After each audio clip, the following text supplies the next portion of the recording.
Còn ngoài ra thì mình cũng có thể là lựa chọn điều trị nhổ răng, hoặc là thậm chí là sau này mình phải phẫu thuật. And for normal skeletal relationship, it is one of the most sweetest case to get for class 2 malocclusion. Usually the protocols are either IPR, elastic jump, or extractions to correct the class 2 deficiency. Với những cái trường hợp mà mình có cái nền xương bình thường ấy, và chỉ là có bị sai khớp cắn loại 2 do răng, thì đây là những cái trường hợp mà lý tưởng nhất để mình điều trị loại 2 ạ. Thì mình có thể là sẽ điều trị bằng cách là mình cắt kẽ này, hoặc là mình sẽ có cái bước nhảy bằng cách kéo chun, hoặc là mình cũng có thể là mình nhổ răng. When we are dealing with class 2, we need to treatment plan the class 2 cases. And in this section, we'll be going over how to do treatment planning in class 2 cases. Mình có những cái cách để lập kế hoạch điều trị ở trong những cái ca hạng 2. So let's go over the diagnosis for class 2 malocclusions. Bây giờ mình sẽ đi qua cái phần chẩn đoán cho sai khớp cắn hạng 2. And I know there are many schools of classification for class 2 malocclusions, either on the severity of the overbite or the severity of the overjet. But to make it really simple and easy to understand, we can classify it according to the severity of the overjet relationships in class 2 malocclusions. Thì khi mà các bác sĩ học ở trường thì có rất là nhiều những cái cách để mà phân loại cái sai khớp cắn này. Đôi khi mình sẽ dùng cắn thì đôi khi mình dùng cắn phủ. Như ở đây ạ, thì để cho nó đơn giản thì bác sĩ Chiêu sẽ phân loại cái mức độ của cái cắn chìa. And we know that for a normal overjet or overbite, this is the situation with an overbite, with an overjet of around 4 to 6. So if this is the case, it is a moderate class 2 malocclusion. Thì ở đây ở mức độ trung bình thì mình sẽ có một cái cắn chìa khoảng từ 4 đến 6 mm. Anything more than that is considered severe, and anything less than that is considered normal. Và ở cái mức độ mà cắn chìa mà lớn nặng ấy, thì nó sẽ là lớn hơn đó, tức là khoảng 7 mm trở lên. Và nếu mà ở dưới cái từ 4 đến 6 thì nó là cắn chìa bình thường. So our goal is to set the final position to an overbite and overjet relationship of about 2 to 4. This is our goal. Như vậy là cái mục tiêu của mình là mình sẽ kết thúc vào một cái ca nó có cắn chìa khoảng từ 2 đến 4 mm. So from the facial and skeletal type, for class 2s, they are usually brachycephalic with a reduced lower facial height. And from the cephalometric, you can see that it has a reduced mandible plane angle with increased ramal length on the posterior and a horizontal growth pattern. Bây giờ mình sẽ cùng xem các cái kiểu xương của cái bệnh nhân loại 2 ạ. Thì đây là một cái kiểu rất là điển hình, đó là cái bệnh nhân mà mặt ngắn và có cái chiều cao tầng mặt dưới nó bị giảm. Thì khi mà mình phân tích thì mình sẽ thấy là cái góc mặt phẳng hàm dưới thì nó nhỏ, và mình sẽ có cái chiều cao của cái cành lên của cái xương hàm thì nó tăng, và cái hướng phát triển là theo chiều ngang. So from the dental or intraoral cavity, we will often see that there will be infraocclusion of molars with an excessive curve of speed on the lower arch. And the canine or molar relationship are usually class 2, and there will be some over eruption of anteriors. Thì khi mình nhìn vào cái khớp cắn ở trong miệng thì mình sẽ thấy là sẽ có cái răng, cái khớp cắn này mình sẽ nhìn thấy thường nó sẽ có loại 2 của cả răng nanh và cả răng hàm, và nó sẽ có đường cong spi rất là sâu, và thường là cái răng cửa nó sẽ bị mọc chồi. And from the soft tissue aspect or the lateral profile, usually they will be accompanied with strong elevator muscles with high mentalis activity, and the mental labial fold is usually deep with an inverted lower lip relationship with the upper lip. Và khi mà mình sẽ quan sát được cái phần mô mềm ấy ạ, mình sẽ thấy là sẽ có cái cơ nâng nó sẽ khỏe, và cái cơ cằm thì nó tăng hoạt động, và cái rãnh mà cằm và môi thì nó sẽ rất là sâu, và nó cái môi ấy, nó sẽ hơi bị vểnh ra ngoài. So these are some of the characteristics that you will often see. extraorally and intraorally in class 2 malocclusions. Và đây là cái mà mình hay gặp ở những cái bệnh nhân mà loại 2 ạ, cả từ mặt ngoài này đến kiểu xương, kiểu răng. So in this section, we'll be going over some of the treatment modalities for class 2 correction. Như bây giờ mình sẽ đến cái phần tiếp theo, đó là các cái lựa chọn các cái phương án điều trị. So simply, we can divide the class 2 malocclusion into growing and non-growing patients when we are treating with class 2. Khi mà mình xem xét cái lựa chọn điều trị thì thường mình sẽ chia bệnh nhân thành bệnh nhân tăng trưởng và bệnh nhân không tăng trưởng. And did you remember that we classified according to the severity of overjet between 4 to 6 and anything greater than 7? Because for these two groups, these are the two groups that we need, correction for the AP. Và để cho nó dễ dàng ấy, thì lúc trước mình có nhớ ấy, là mình sẽ chia cái ca thành 2 cái loại dựa vào cái độ cắn chìa, tức là ở mức độ trung bình 4 đến 6 mm hay là mức độ nghiêm trọng là trên 7 mm. Thì những cái ca này thì mình sẽ cần phải xử lý giải quyết cái chiều trước sau. So for the moderate overjet patient, usually we can tackle it with just orthodontic treatment. Những cái ca mà có cái độ cắn chìa mà nó ở mức độ trung bình ấy, thì thường mình chỉ cần chỉnh nha thôi. And for anything more than 7 mm in growing patients, we might need growth modification with orthodontic treatment to treat the patient.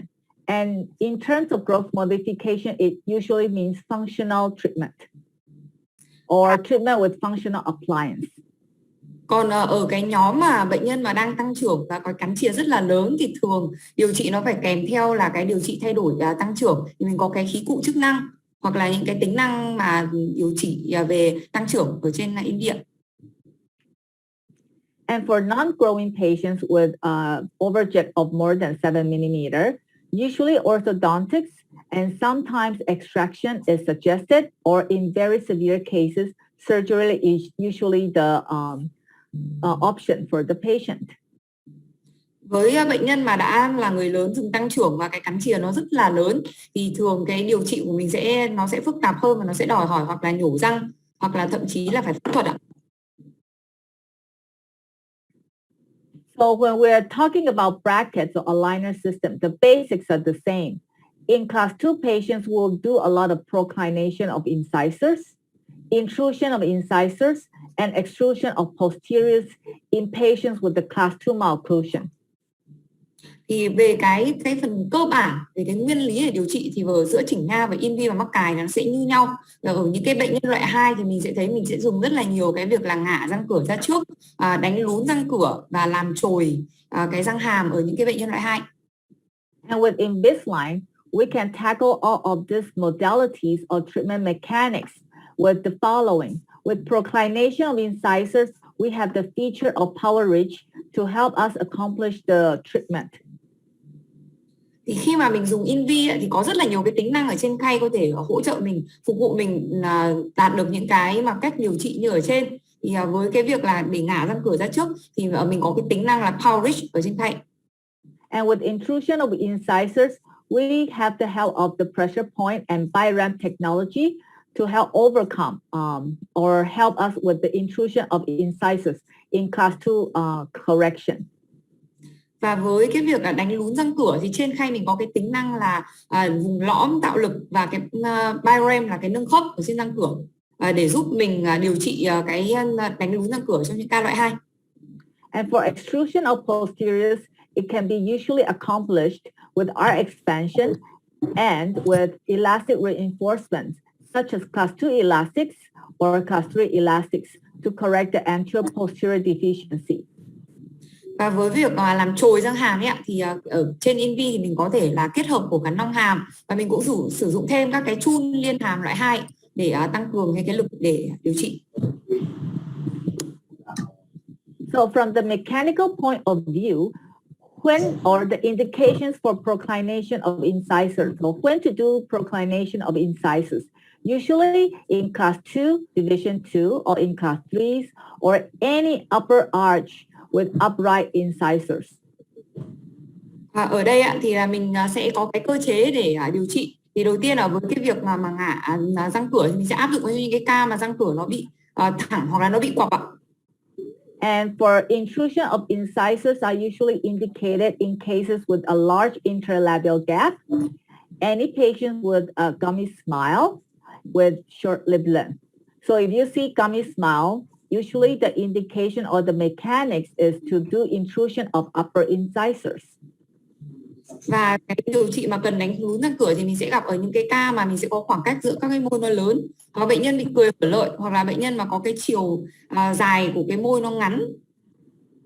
And for extrusion of posteriors, it is usually indicated in patients with excessive interocclusal space, usually with patients with a large curve of speed on the lower arch, with reduced lower facial height, which means it is a low angle and a normal lip length. Trong cái trường hợp mà nào thì mình sẽ đánh làm chồi sau ạ. Thì ở trong những cái trường hợp mà cái khoảng mà cái lồng cắn ở phía sau rất là nhiều. Cái thứ hai là mình sẽ thấy là những cái trường hợp mà có bị giảm chiều cao tầng mặt dưới và những cái trường hợp mà có môi bình thường. And the protocols that you can usually choose for correction of class 2 are as follows. 1. Intrusion of upper or lower incisors. 2. Extrusion of upper or lower molars, or a combination of number 1 and number 2.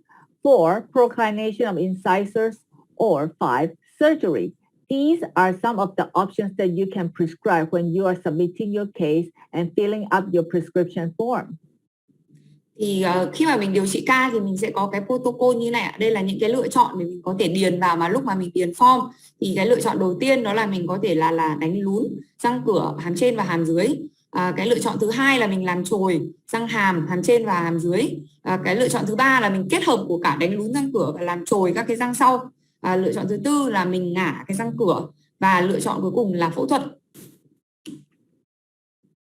So without treatment, usually you will have trauma to palatal mucosa or periodontal defects, TMD or attrition in very severe large overjet with anterior divides.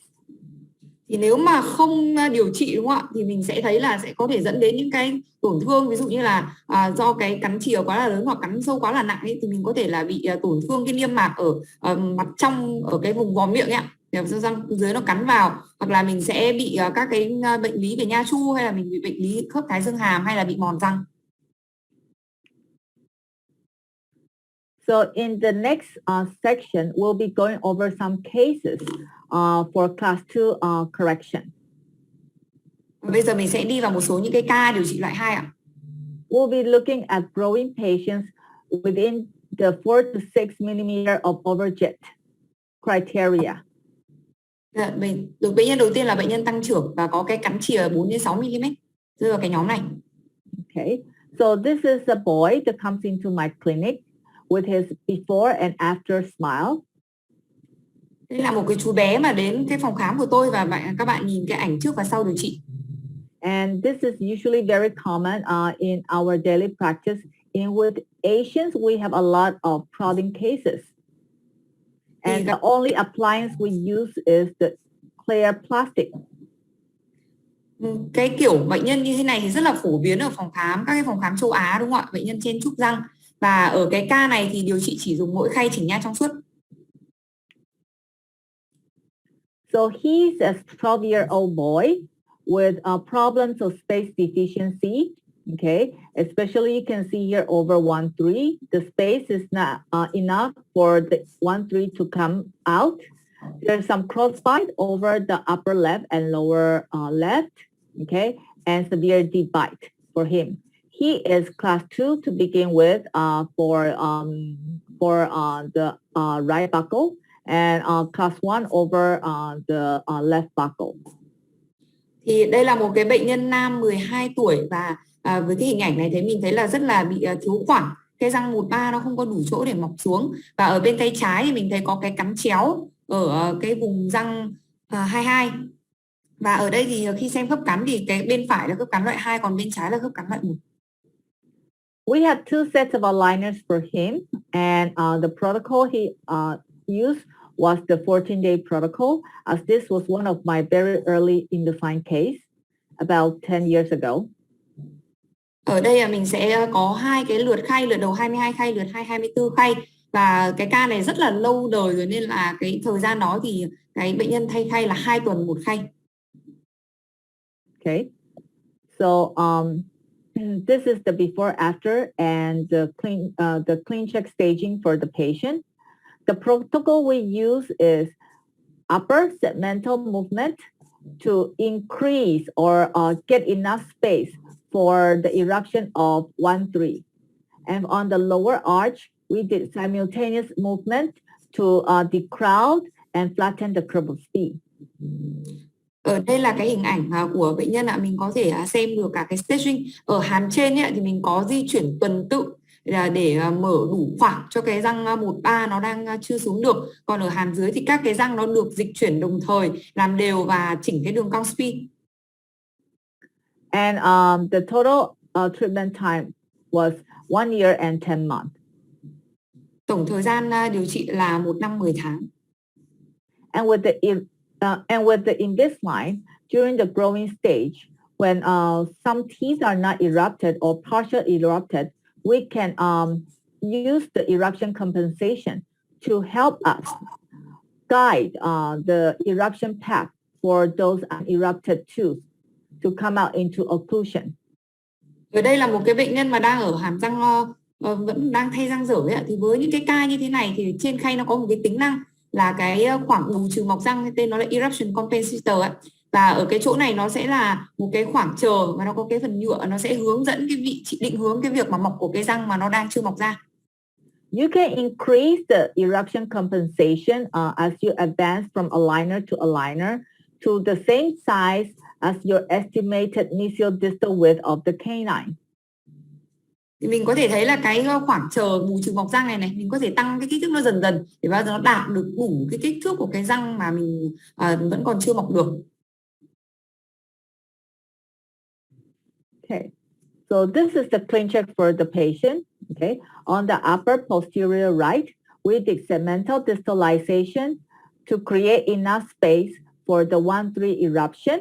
And on the upper and lower anterior, our mechanic is to do expansion to help the crowd and to flatten the curve of speed on the lower arch. Thì đây là mình đang xem cái phần dịch chuyển răng ở trên clean check. Ở trên hàm trên ở cái bên phải mình sẽ nhìn thấy là có cái sự dịch chuyển tuần tự của cái răng để mở khoảng cho cái răng 1-3. Còn ở hàm dưới thì các cái răng nó được dịch chuyển đồng thời. Mình ngả răng ra trước và để là lấy khoảng làm đều và đồng thời là làm phẳng cái đường cong speed luôn. And the midline is not coincident with each other. So with the increasing of the space for 1-3, we are also able to correct the midline deviation for the patient.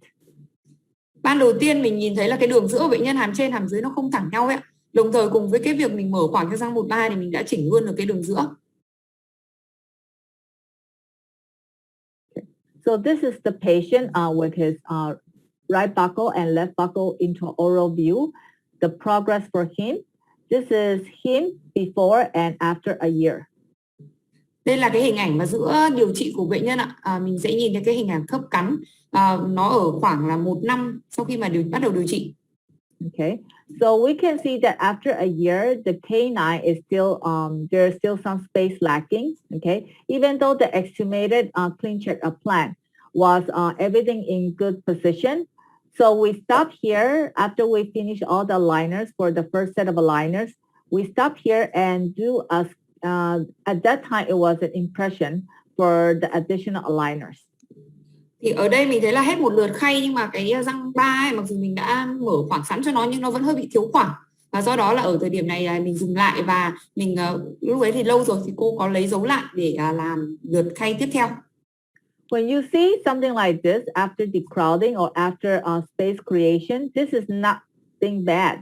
This is that we don't have, we still have some more areas to correct in order to get to the final position. As you can see, Invisalign is a very powerful tool for expansion and for decrowding. Mặc dù mình nhìn thấy là cái răng này nó chưa được thẳng hàng đúng không ạ, hơi thiếu khoảng, nhưng đây là cũng là một cái kết quả nó khá là tốt rồi, và cái chuyện là mình tiếp tục chỉnh sửa tiếp là chuyện bình thường. Và đây là mình thấy là Invisalign thì ở cái lượt khay đầu tiên ấy, nó đã làm đều cái răng rất là tốt, mở rộng khung hàm rất là tốt. And from the photos, progressive photos, you know that 1-3, the space is not enough yet. 1-2 is still a little bit tucked lingually.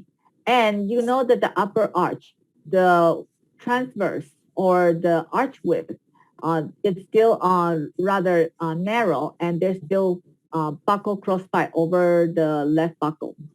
And these are some of the criteria and some of our treatment plan to correct in the additional aligners. Thì có một số những cái điểm mà mình nhận thấy là ở cái giai đoạn mà hết cái lượt đầu tiên ấy, là mình vẫn phải tiếp tục chỉnh trong cái lượt thứ hai. Đầu tiên là cái chỗ 1-3 là vẫn thiếu khoảng. Cái thứ hai là cái răng 1-2 nó đang vẫn hơi bị kẹt phía lưỡi. Và cái thứ ba là cái hàm trên nó vẫn còn đang hơi hẹp, và mình có thể nhìn thấy bên trái là nó vẫn đang ở trong cái trạng thái mà hơi bị cắn chéo, hơi bị đối đầu đúng không ạ? Okay, so this is the upper and lower arch progress.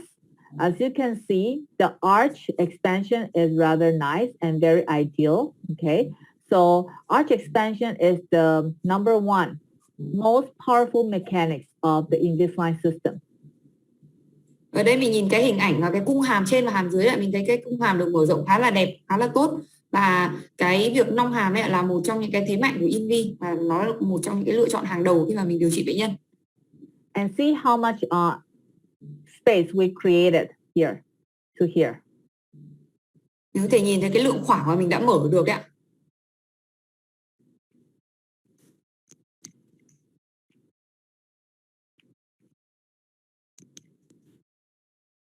Okay, and this is the clean check for the additional aligner. So the goal here in the additional aligner is to do proper alignment of 1-3 on the upper arch and bisettling over the buccal right and the buccal left. So you can see that I have a few stable attachments on the posterior for the clean check on the additional aligners. Ở đây mình nhìn thấy cái clean check của cái lượt khay thứ hai ạ.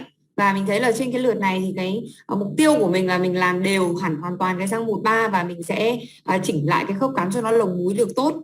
Và mình thấy là ở đây chỉ có một hàm dưới thì nó chỉ có ít attachment thôi. So after the additional aligners are worn for another 8 months, we have the result on the bottom. The patient is the patient with very poor oral hygiene. Every time he comes in, I have to clean his gum because there's a lot of debris tucked in, you know, the gingiva.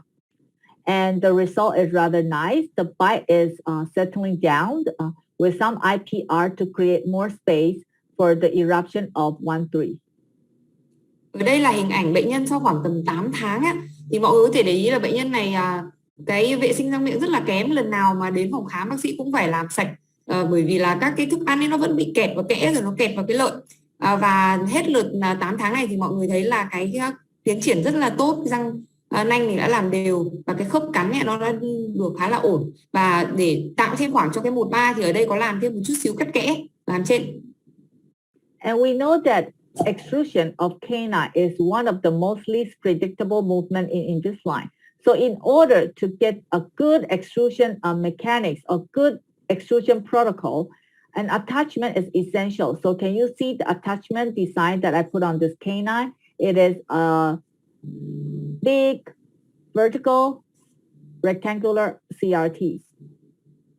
Thì cái chuyển động làm chồi của cái răng nanh mà mọc khểnh cao ấy thì là một cái chuyển động mà nó có cái tiên lượng rất là tốt với Invisalign. Tuy nhiên là mình biết là để làm chồi thì bắt buộc cái răng này cần có một cái attachment. Thì ở trên cái hình chụp ở trên miệng thì các bác sĩ có thể để ý thấy là trên cái răng 1-3 nó có một cái attach hình chữ nhật rất là to nằm ở trên cái răng này. So there's no elastics used, only an attachment, a good attachment design and some IPR to create more space for the eruption of 1-3. Như vậy là hoàn toàn bệnh nhân không cần phải kéo chun liên hàm. Cái răng này nó chồi hoàn toàn chỉ bằng một cái attach được thiết kế tốt, và mình tạo thêm khoảng bằng cách là mình cắt thêm một chút kẽ. I think it's very efficient and convenient with the plastic to correct such a space deficient tooth for eruption and to guide the eruption path.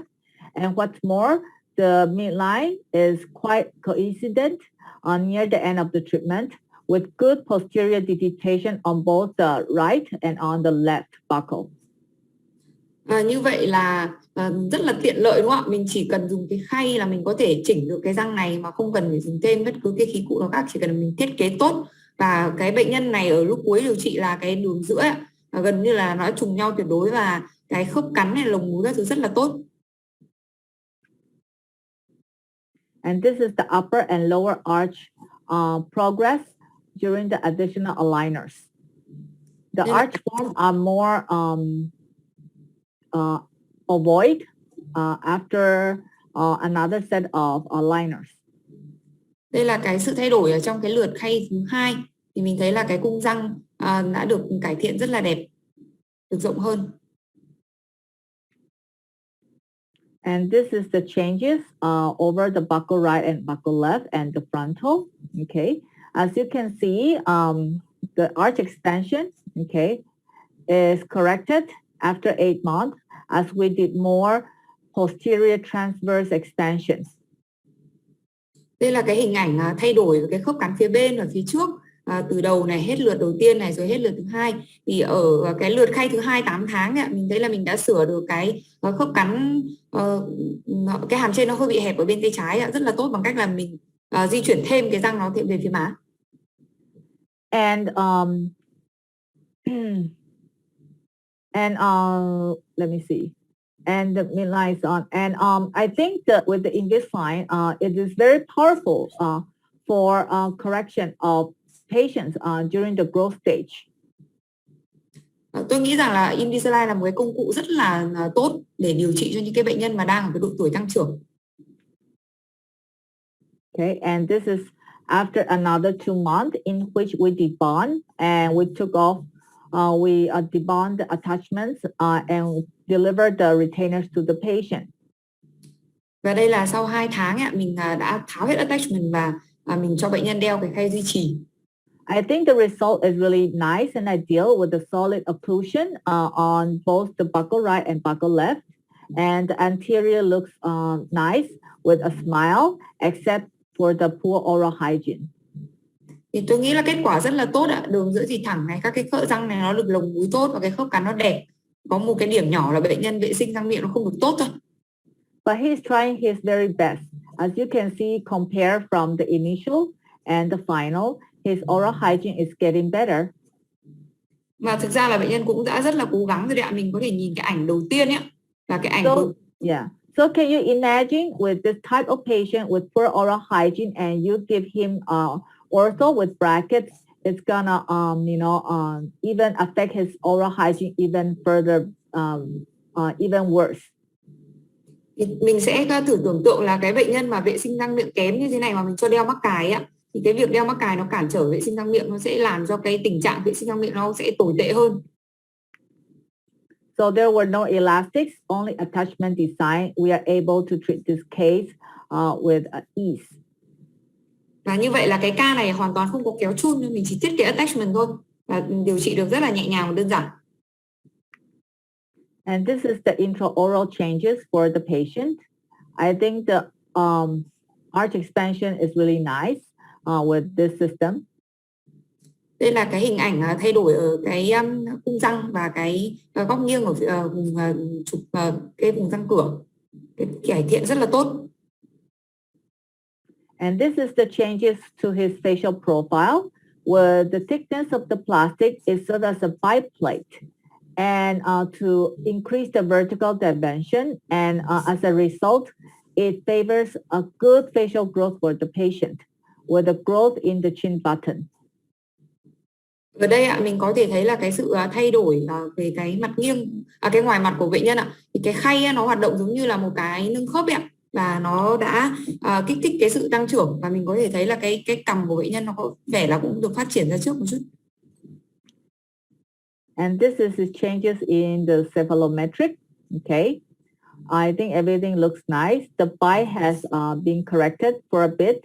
It was initially presented with the deep bite, and after the treatment, the inclination of the upper and lower incisors are at around 110 degree for the upper one and lower one.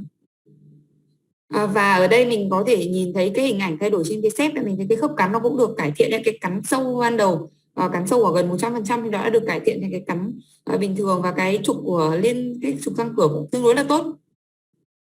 The facial profile is more harmonized after the treatment. Cái mặt nghiêng nhìn nó cũng hài hòa hơn sau điều trị. Okay, so this is the panoramic, because he comes in during a time that when his second molars haven't been erupted. And during that time, my experience is not that great. So I didn't give him the eruption tab. So as a result, you can see that there's a gap, or there is a distance between the 6 and the lower 7. Ở đây mình xem cái phim pano ấy ạ, thì cái ca này điều trị khá là lâu rồi. Thì cái lúc mà bắt đầu điều trị thì cái răng 7 nó chưa mọc hết, thì hồi đấy cô ít kinh nghiệm ấy, cô không cho bệnh nhân có cái tính năng là eruption tab ấy, cái chỗ chờ mọc của cái răng hàm. Do đó là lúc mình kết thúc điều trị mình có thể nhìn thấy là cái răng 7 hàm dưới nó không bị cao hơn. So for nowadays, we can utilize the eruption tab feature to tackle the inadequate marginal ridge for lower 6 and lower 7.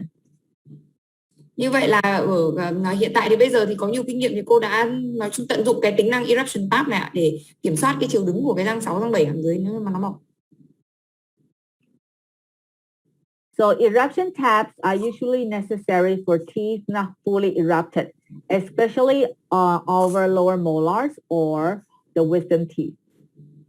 Và cái tính năng mà eruption tab ấy nó rất là quan trọng để kiểm soát những cái răng mà nó chưa mọc hết, nhưng mà nó sẽ cần hơn là cho những cái răng hàm dưới, răng 6, răng 7 hay thậm chí là cả răng khôn nữa. So this is the sharing of the first case. For the next case, it's a girl. Đây là ca tiếp theo là một cô gái ạ. And the girl comes into the office with a crooked upper incisors, and she doesn't like her smile. So we gave her the treatment option to do Invisalign without any extractions. And this is her before and after the treatment. Đây là một bệnh nhân thì cái than phiền là bệnh nhân không thích cái nụ cười của mình, răng nó chen chúc và khớp khểnh ạ. Và khi mà đến phòng khám thì bác sĩ đã cho bệnh nhân cái lựa chọn là điều trị chỉnh nha cùng với khay trong suốt. So she is around 15 years old with space deficiency, a large overjet, and an anterior deep bite. Đây là bệnh nhân nữ gần 15 tuổi ạ. Mình thấy là bị chen chúc thiếu khoảng này, cắn chìa rất là lớn và cắn sâu. She only has a set of aligners of 31 aligners in total, and we finished her case. Và cái bệnh nhân này thì chỉ là một lượt khay duy nhất thôi, có 31 khay. Okay. And we used a 14-day protocol. The treatment plan for her was moderate anchorage with upper and lower expansion and sequenced IPR. Và cái bệnh nhân này thì hồi đó vẫn đang ở cái khay là 2 tuần một lần ạ. Và cái lựa chọn điều trị là neo chặn trung bình, mình nong hàm và cắt kẽ tuần tự. By sequence IPR, we mean that we do the IPR all at the same appointment, not in different appointments. Và ở đây ạ, cái cắt kẽ này ạ, tất cả các cắt kẽ là mình thực hiện trong một buổi. Okay. Nhiều buổi. We were able to finish her in 1 year and 2 months, and this is her before and after the treatment. Bệnh nhân này kết thúc điều trị trong vòng 14 tháng ạ. Cái ảnh trên là ảnh trước và ảnh dưới là ảnh sau điều trị. Okay, so this is her clean check. The goal is to do 2-1, retract from the space gained from IPR, and on the lower arch, merely expansion, and over-treat over 3-5 and 3-7 because there is rotation over 3-5 and 3-7. Okay. Cái kế hoạch điều trị ở đây mình nhìn trên cái video ấy là hàm dưới mình sẽ kéo lùi cái răng 21 vào bằng cái khoảng mà mình có được nhờ cái việc cắt kẽ. Còn ở hàm dưới thì mình làm đều các cái răng và mình chỉnh lố cái răng 35 và răng 37, hai cái răng này xoay rất là nhiều. So we can see the before and after on the upper arch, expansion and IPR to get the space for decrowding. On the lower arch, with the expansion to flatten the curve of P and to get space for the crowding in the anterior, and we did some proclination and IPR. Như vậy là cái phần chồng hình cho mình thấy là hàm trên ấy, là mình đã nong hàm và cắt kẽ để lấy khoảng để làm đều. Còn ở hàm dưới thì mình cũng nong hàm và mình cũng ngả cái răng ra một chút, đồng thời mình cũng cắt kẽ. Thì mình có thấy là cái răng cửa ấy, nó đã được lún xuống. We design simultaneous movement for the girl. Và quyết định là sử dụng cái cách dịch chuyển là đồng thời tất cả các răng cùng lúc cho cái bệnh nhân nữ này. So you can see here over 3-5 and 3-6, 3-5 and 3-7, they are a bit rotated. Okay, we do more distal rotation on 3-5 and more mesial rotation on 3-7. Ở đây mình cùng nhìn cái răng 35 và răng 37 ạ. 35 thì xoay nhiều, 37 thì xoay một chút đúng không ạ? Thì mình có chỉnh quá cái sự xoay răng cho hai cái răng này một chút. Răng 35 thì xoay xa nhiều hơn, còn răng 37 thì xoay gần nhiều hơn. Let's see the result with just optimized attachments for derotation in growing patients. Hãy cùng xem cái hiệu quả của cái việc mà giải xoay răng cùng với cái attachment tối ưu hóa trên cái bệnh nhân nữ này. Just 1 year and 2 months, we're able to finish this girl with an initial of crooked upper anterior, a severe deep bite, and we're able to finish her with a good ideal occlusion at the end of the treatment. Như vậy là mình thấy là chỉ có 1 năm 2 tháng mà mình có thể kết thúc được cái ca này. Ban đầu răng nó chen chúc rất là nhiều và cắn sâu, và mình đã kết thúc được với một cái khớp cắn lý tưởng. And this is the upper arch changes after the treatment. Đây là hình ảnh sự thay đổi của cái cung hàm trước và sau điều trị. Okay, let's see the result of the rotation correction with optimized attachment. Okay, here, okay, 3-5. As you can see, it's rather powerful with optimized attachment. The technology behind and the science behind, I think it's getting a lot more powerful with more advances and evolution of the optimized attachment. Như vậy ở đây mình cùng xem cái sự cải thiện của cái việc xoay của cái răng hàm nhỏ ấy, cái răng 35 ấy. Ở đây chỉ dùng có attachment tối ưu hóa, các cái công nghệ nó đã được cải tiến rất là nhiều và nó trở nên rất là hiệu quả trong việc điều trị những cái răng xoay này. And this is her panoramic. The flattening of the curve of P was good with simultaneous intrusion. Và đây là hình ảnh mình thấy là cái đường cong spi được làm phẳng rất là hiệu quả bằng cái việc là đánh lún đồng thời. Okay, this is the girl and the changes in the amount of overjet with an overjet of 8 mm to start with and an overjet of 2 mm after the treatment with no extractions. Mình xem cái sự thay đổi về cái cắn chìa ấy ạ, là cái cắn chìa ban đầu là 8 mm nó đã được cải thiện còn 2 mm, và cái ca này là hoàn toàn không cần nhổ răng. A 6 mm overjet change is just like 1 premolar already. Và ở đây mình thấy là cái lượng thay đổi, cái kích thước nó đã gần bằng cái bề rộng của cái răng hàm nhỏ rồi. So with this Invisalign and with the staging that we planned, we're able to correct the AP discrepancy for the patient. Như vậy là chỉ bằng cái khay Invisalign mình đã có thể giải quyết được cái sự chênh lệch theo chiều trước sau của bệnh nhân. So for the next section, we're going over severe overjets in growing patients. Bây giờ mình sẽ sang một cái ca nữa, là một cái ca mà có cắn chìa rất là lớn ở một bệnh nhân đang tăng trưởng.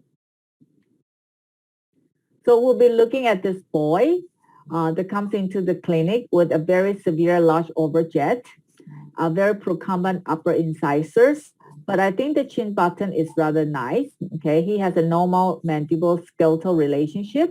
This is him before and after, and the treatment plan we designed for him was to use a functional appliance together with Invisalign treatment. And during that time, because this was a so many years ago, there wasn't any MA available on the market. MA was launched in 2018, if I'm not mistaken. So during that time, I gave him a myo brace as a functional appliance to correct his class 2 malocclusion. Thì ở đây là một bệnh nhân nam mà đang ở độ tuổi tăng trưởng, mọi người có thể thấy là cái độ cắn chìa cực kỳ là lớn, mình nhìn vào ảnh chụp mình cũng có thể thấy. Thì đây là ảnh trước và ảnh sau điều trị của bệnh nhân này. Thì lựa chọn điều trị cho bệnh nhân này là mình điều trị thay đổi tăng trưởng và kết hợp với chỉnh nha. Nhưng mà cái bệnh nhân này là điều trị rất là lâu, từ nhiều năm trước rồi, khi mà cái tính năng mà MA nó chưa hề có mặt. Và như là cô nhớ không nhầm thì là MA nó chỉ có mặt từ năm 2018. Do đó là ở cái thời điểm đó thì cô dùng cái khí cụ chức năng truyền thống kết hợp với chỉnh nhạn bằng Invi. So the boy is in his 12 years of age with overbite of 6 mm and overjet of 10 mm. You know, by looking at this canine class 2 molar class 2 relationship on the right and on the left, if you're going to do him as a full mouth orthodontic, usually we will take off some teeth, okay? But because he's still growing and I think he's still young, I want to give him a chance. So we did functional before we gave him the Invisalign treatment. Bệnh nhân này là một bệnh nhân nam 12 tuổi và cái cắn phủ là 6 mm và cái cắn chìa là 10 mm. Cái răng nanh và răng hàm đều ở loại 2. Khi mà mình nhìn ở cái phía bên này, mình thấy cái lượng cắn chìa rất là lớn với cái tương quan răng nanh như thế này. Nếu mà mình không làm gì cả thì mình sẽ phải nhổ răng. Tuy nhiên bệnh nhân này đang ở độ tuổi tăng trưởng, do đó bác sĩ muốn cho bệnh nhân một cái cơ hội không phải bị điều trị nhổ răng, nên là mình sử dụng cái khí cụ tăng trưởng trước. The function lasts about 10 months and the Invisalign treatment lasts about 11 months. Điều trị với khí cụ tăng trưởng khoảng 10 tháng và sau đó là chỉnh nha với Invi khoảng 11 tháng. So for the first 10 months, we use the myo brace as the functional appliance to bring his canine to as close to class 1 as possible. Trong 10 tháng đầu tiên thì cô sử dụng cái khí cụ myo brace là cái khí cụ để thay đổi cái tăng trưởng và cố gắng để đưa cái răng nanh về cái vị trí như bình thường. So the case was changed from a challenging case to a moderate malocclusion, and now we can tackle it with Invisalign with ease. Và mình thấy là nó nhờ mà sử dụng cái myo brace mà cái ca ấy, nó từ cái ca rất là khó đó trở thành cái ca mức độ trung bình, và bây giờ mình có thể sử dụng Invi được. And this is the changes in his arch form. Đây là cái sự thay đổi của cung răng trong quá trình điều trị.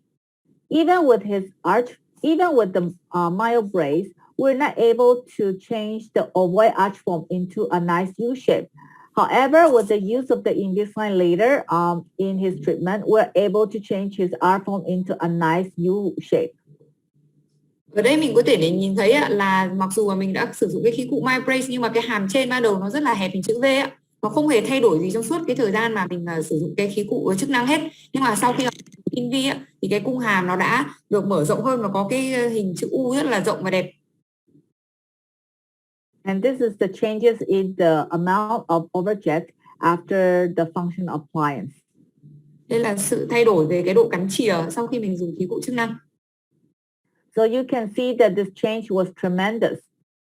And with this change, we don't have to give him extractions to finish the correction of the AP deficiency after the treatment of the myo brace. Vậy sau khi mình dùng khí cụ chức năng xong, cái lượng cắn chìa nó đã giảm đi nhiều. Do đó cái ca này nó không cần phải bị nhổ răng nữa. This is his change in his lateral profile. Okay, as you can see, his chin button grows a lot. Okay, he is a very favorable grower for his chin after the bite has been unlocked. Ở đây mình nhìn cái sự thay đổi mặt nghiêng là cái mặt nghiêng của bệnh nhân nó đã thay đổi rất là nhiều, cái cằm nó ra trước rất là nhiều. Thì sau khi mà mình mở khóa được cái hàm dưới thì cái tăng trưởng của bệnh nhân rất là tốt.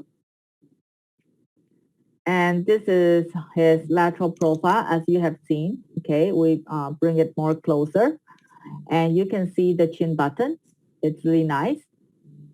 Đây là cái hình ảnh mà nhìn kỹ hơn về cái mặt nghiêng, mình thấy là cái cằm này nó đã ra trước rất là tốt.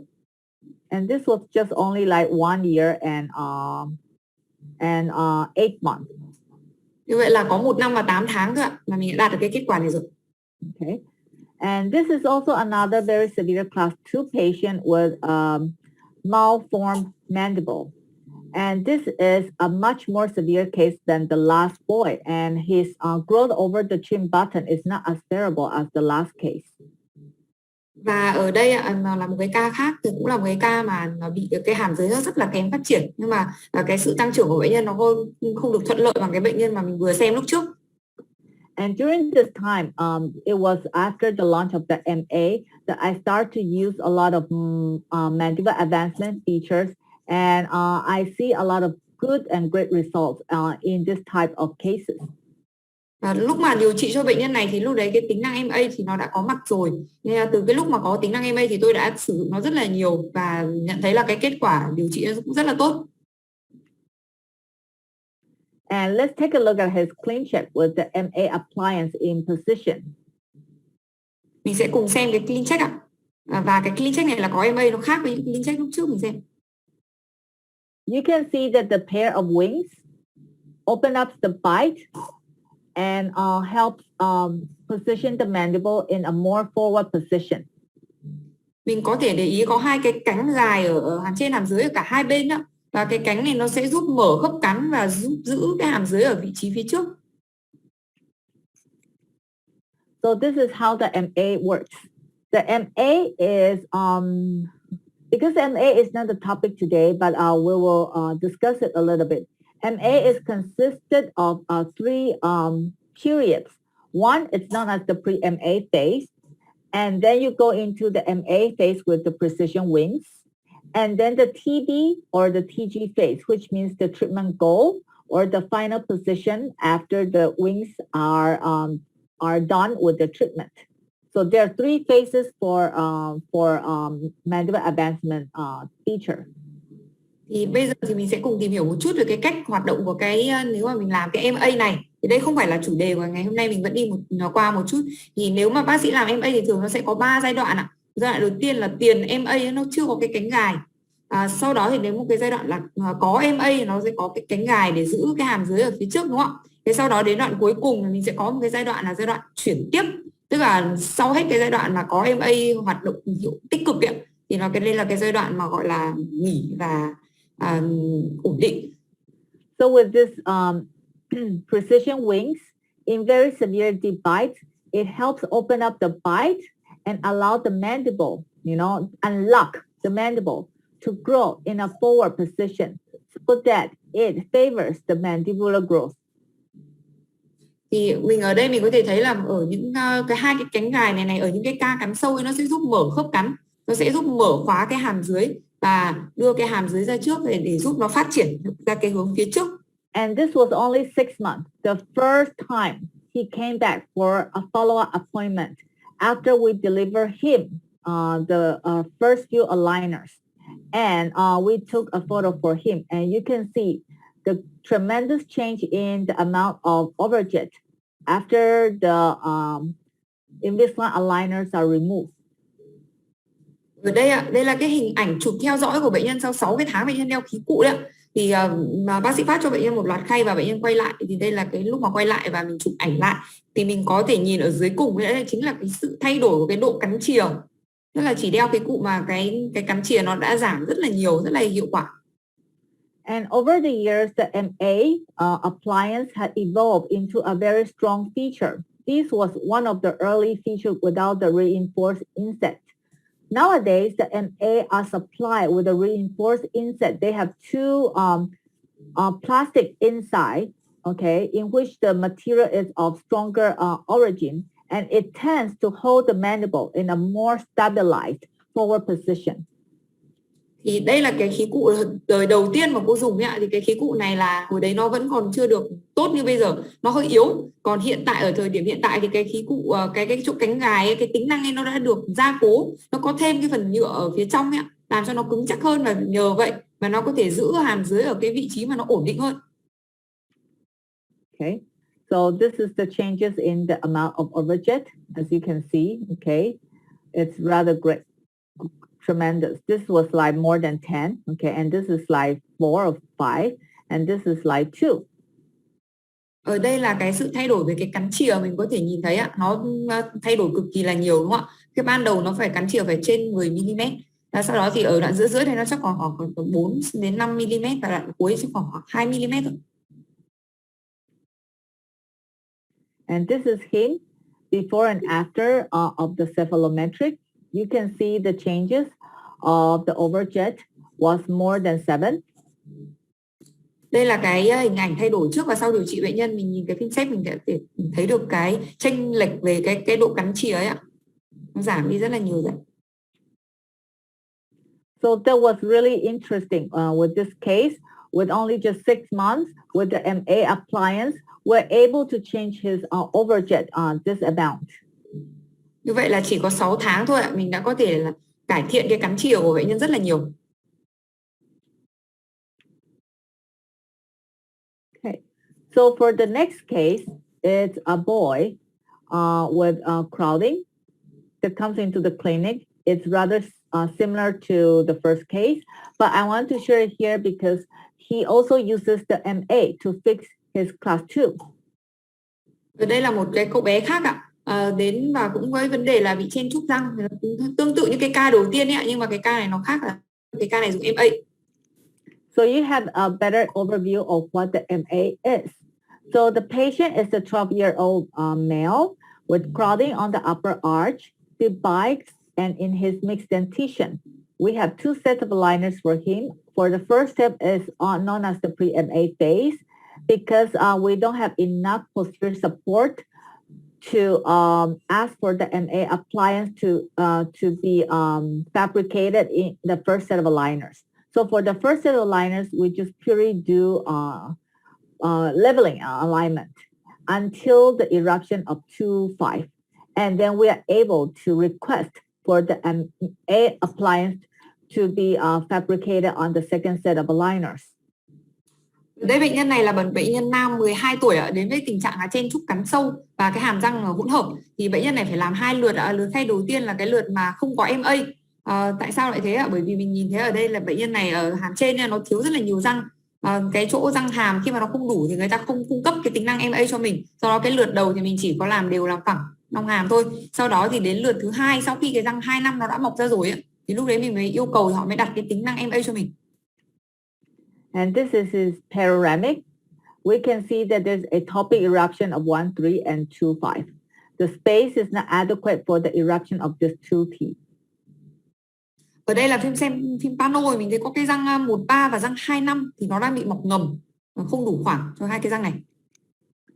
So for the first set of aligners, we create enough space for those atopic erupted teeth, and we wait for the chance to put MA on. Như vậy là cái lượt đầu thì mình mở đủ khoảng cho hai cái răng này nó xuống, sau đó thì mình chờ nó mọc ra rồi mình sẽ làm MA. And the second set of aligner only takes about 11 months with the MA appliance.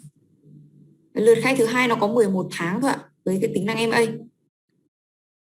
Okay, the changes in the arch form, as you can see, it's really nice. No elastics, only attachment and aligners. Đây là cái sự thay đổi ạ. Hết cái lượt khai đầu tiên thì có 10 tháng mình làm đều nong hàm, không có bệnh nhân không hề có đeo chun nữa, chỉ đeo mỗi khay thôi ạ. This is the changes in the overjet and overbite and the upper arch and lower arch. Đây là cái sự thay đổi của hàm trên, hàm dưới cũng như là cái cắn chùm và cái cắn chìa ấy ạ. See how much expansion was done on the upper arch and lower arch. Mình xem cái lượng là mình đã nong rất là nhiều cả hai hàm luôn. This is the changes of his lateral profile. Notice the chin button, okay, the growth over the chin button. Đây là cái thay đổi về mặt nghiêng, mình thấy cái cằm nó cũng có phát triển ra trước một chút. Okay, this is his panoramic before and after. The atopic erupted teeth are nicely aligned after the treatment. Đây là cái phim pano trước và sau, mình thấy cái răng mà ban đầu nó mọc ngầm, nó đã mọc ra rất là đẹp thẳng. So for Invisalign, it's very ideal for the correction of atopic eruptions together with the eruption compensations that we have discussed earlier in the first case. Như vậy mình có thể thấy là cái Invi nó cũng hoạt động rất là tốt để cho những cái ca mà có cái răng mọc ngầm. và mình có thể lợi dụng cái tính năng mà bù trừ mọc răng mà lúc đấy mình đã nói từ đầu. This is changes of the several metrics, and we did a superimposition for him. Đây là cái sự thay đổi trên phim xếp mà mình có làm cái chồng hình. Bác sĩ có làm chồng hình cho bệnh nhân này. And after the superimposition with the mandibular advancement, we can see that there is a very great amount of downward and forward mandibular growth in the kid, in the boy. Mình thấy là trên cái hình ảnh chồng phim này, mình thấy là cái hàm dưới nó đã tăng trưởng ra trước và cũng như là xuống dưới ở cái bệnh nhân này. If you're interested, this case is published in the 5-paper series of the Invisalign, and is also in the gallery of treatment 1042. You can check it out. I just put the QR code here so you can take a photo, and there will be a very detailed instructions on how I tackle this case with Invisalign and the mandibular advancement, and the eruption compensation as well. Cái ca này đã được xuất bản ở trên cái tạp chí về điều trị Invisalign ạ. Ở đây cô có để cái QR code ở trên màn hình, các bác sĩ có thể scan để lấy được cái bài báo này. Ngoài ra thì cái ca này cũng đã được up ở trên Invisalign Global Gallery và cái mã số của ca này là 1042. So with the launch or the introduction of the mandibular advancement, there is a paradigm shift for me, okay? I used to use a lot of activators back in the old days because I was trained with the activator appliance for the functional treatment. However, I no longer use the activator anymore. And mandibular advancement or MA is my best choice for functional treatment nowadays. Thì ở đây là có cái sự thay đổi về cái chiến lược điều trị của tôi ạ. Ngày xưa thì tôi đã dùng rất là nhiều cái khí cụ truyền thống ạ. Và bởi vì là lúc ở trong trường đại học thì tôi được đào tạo với cái khí cụ này, nhưng mà sau khi mà cái tính năng MA nó ra đời thì tôi đã chuyển sang dùng cái tính năng này bởi vì là nó hoạt động rất là tốt và nó rất là thuận tiện, nên bây giờ hầu hết các bệnh nhân của tôi đều phải dùng tính năng MA. And to sum up for this section on tips for class 2 treatment options before we go into non-growing patients are as follows. So you can take advantage of the teen features when you're treating adolescents. That allows us to start the treatment early during the mixed dentition without having to wait for all the teeth to be erupted. And the thickness of the plastic is a very good feature that serves as a biplate, which favors the mandibular growth. And together with the eruption tabs, eruption compensation power ridges are really great for proclination. Thì ở đây là những cái bí kíp để điều trị những cái bệnh nhân mà loại 2 đang tăng trưởng. Mình sẽ đi qua cái phần này trước khi mình chuyển sang cái phần mà điều trị bệnh nhân mà ở người lớn. Thì đầu tiên ấy, là mình hãy có tận dụng hết những cái tính năng mà dành cho tuổi teen mà Hãng đã cung cấp cho mình. Đó là cái tính năng mà khoảng bù trừ mọc răng ấy, Eruption Compensation và Eruption Tab. Thì khi mà lợi dụng những cái tính năng này thì mình không phải chờ đợi ạ, mình có thể bắt đầu điều trị ngay. Mình không phải chờ đợi cái răng ấy nó mọc hết. Và cái thứ hai ạ là cái khay nó như là một cái máng nâng khớp và nó sẽ mở khớp, và do đó thì nó cũng sẽ kích thích cái sự tăng trưởng thuận lợi của cái hàm dưới. Và cuối cùng là cái việc là mình sử dụng những cái tính năng mà giữ khỏa bù trừ mọc răng, rồi những cái tính năng như Polish thì nó rất là hữu ích cho mình trong cái trường hợp mình cần thì ngả cái răng ra. Growth modification or functional appliance treatment in excessive overjet should be taken under consideration. Because during this stage, we're able to decrease the possibility of extraction or surgery in very challenging cases. And it allows the promotion of cerebral mandibular growth and helps decrease mouth breathing, which is more healthier for the patient and harmonizes the muscle tone.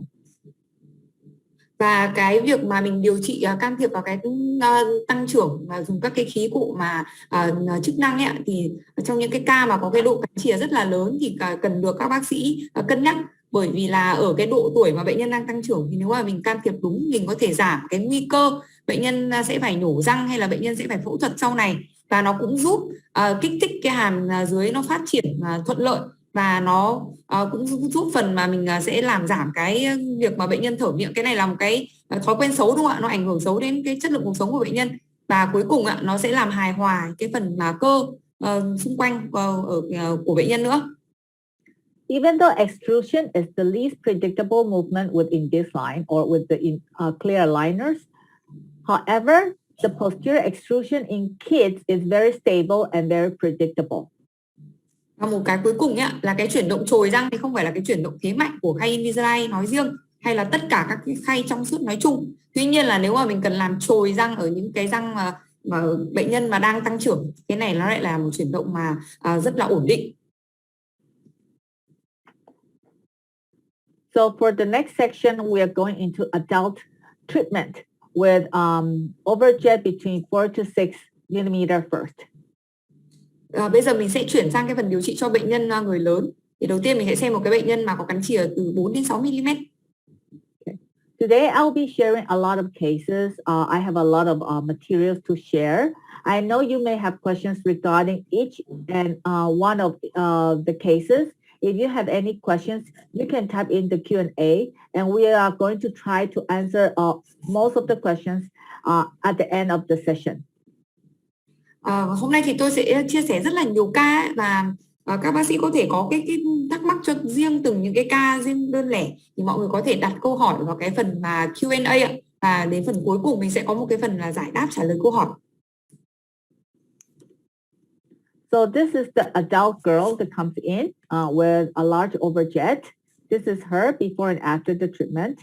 And we only use plastic and elastic for her treatment. Đây là một cái bệnh nhân nữ người lớn và đến điều trị thì mình thấy là cái ban đầu có cái cắn chìa rất là lớn và bệnh nhân này điều trị dùng khay trong suốt cộng thêm chun liên hàm. She is about in her early adulthood with a class 2-1 malocclusion accompanied with large overjet. There was only one set of aligners for her with 55 aligners on the upper arch and 10 aligners on the lower arch. Ở đây là bệnh nhân ở cái độ tuổi người lớn nhưng vẫn còn trẻ, có hơn khoảng gần 21 tuổi. Bệnh nhân có cái khớp cắn loại 2 tiểu loại 1 cắn chìa lớn và chỉ làm một lượt khay duy nhất và với 55 khay cho hàm trên và 10 khay cho hàm dưới.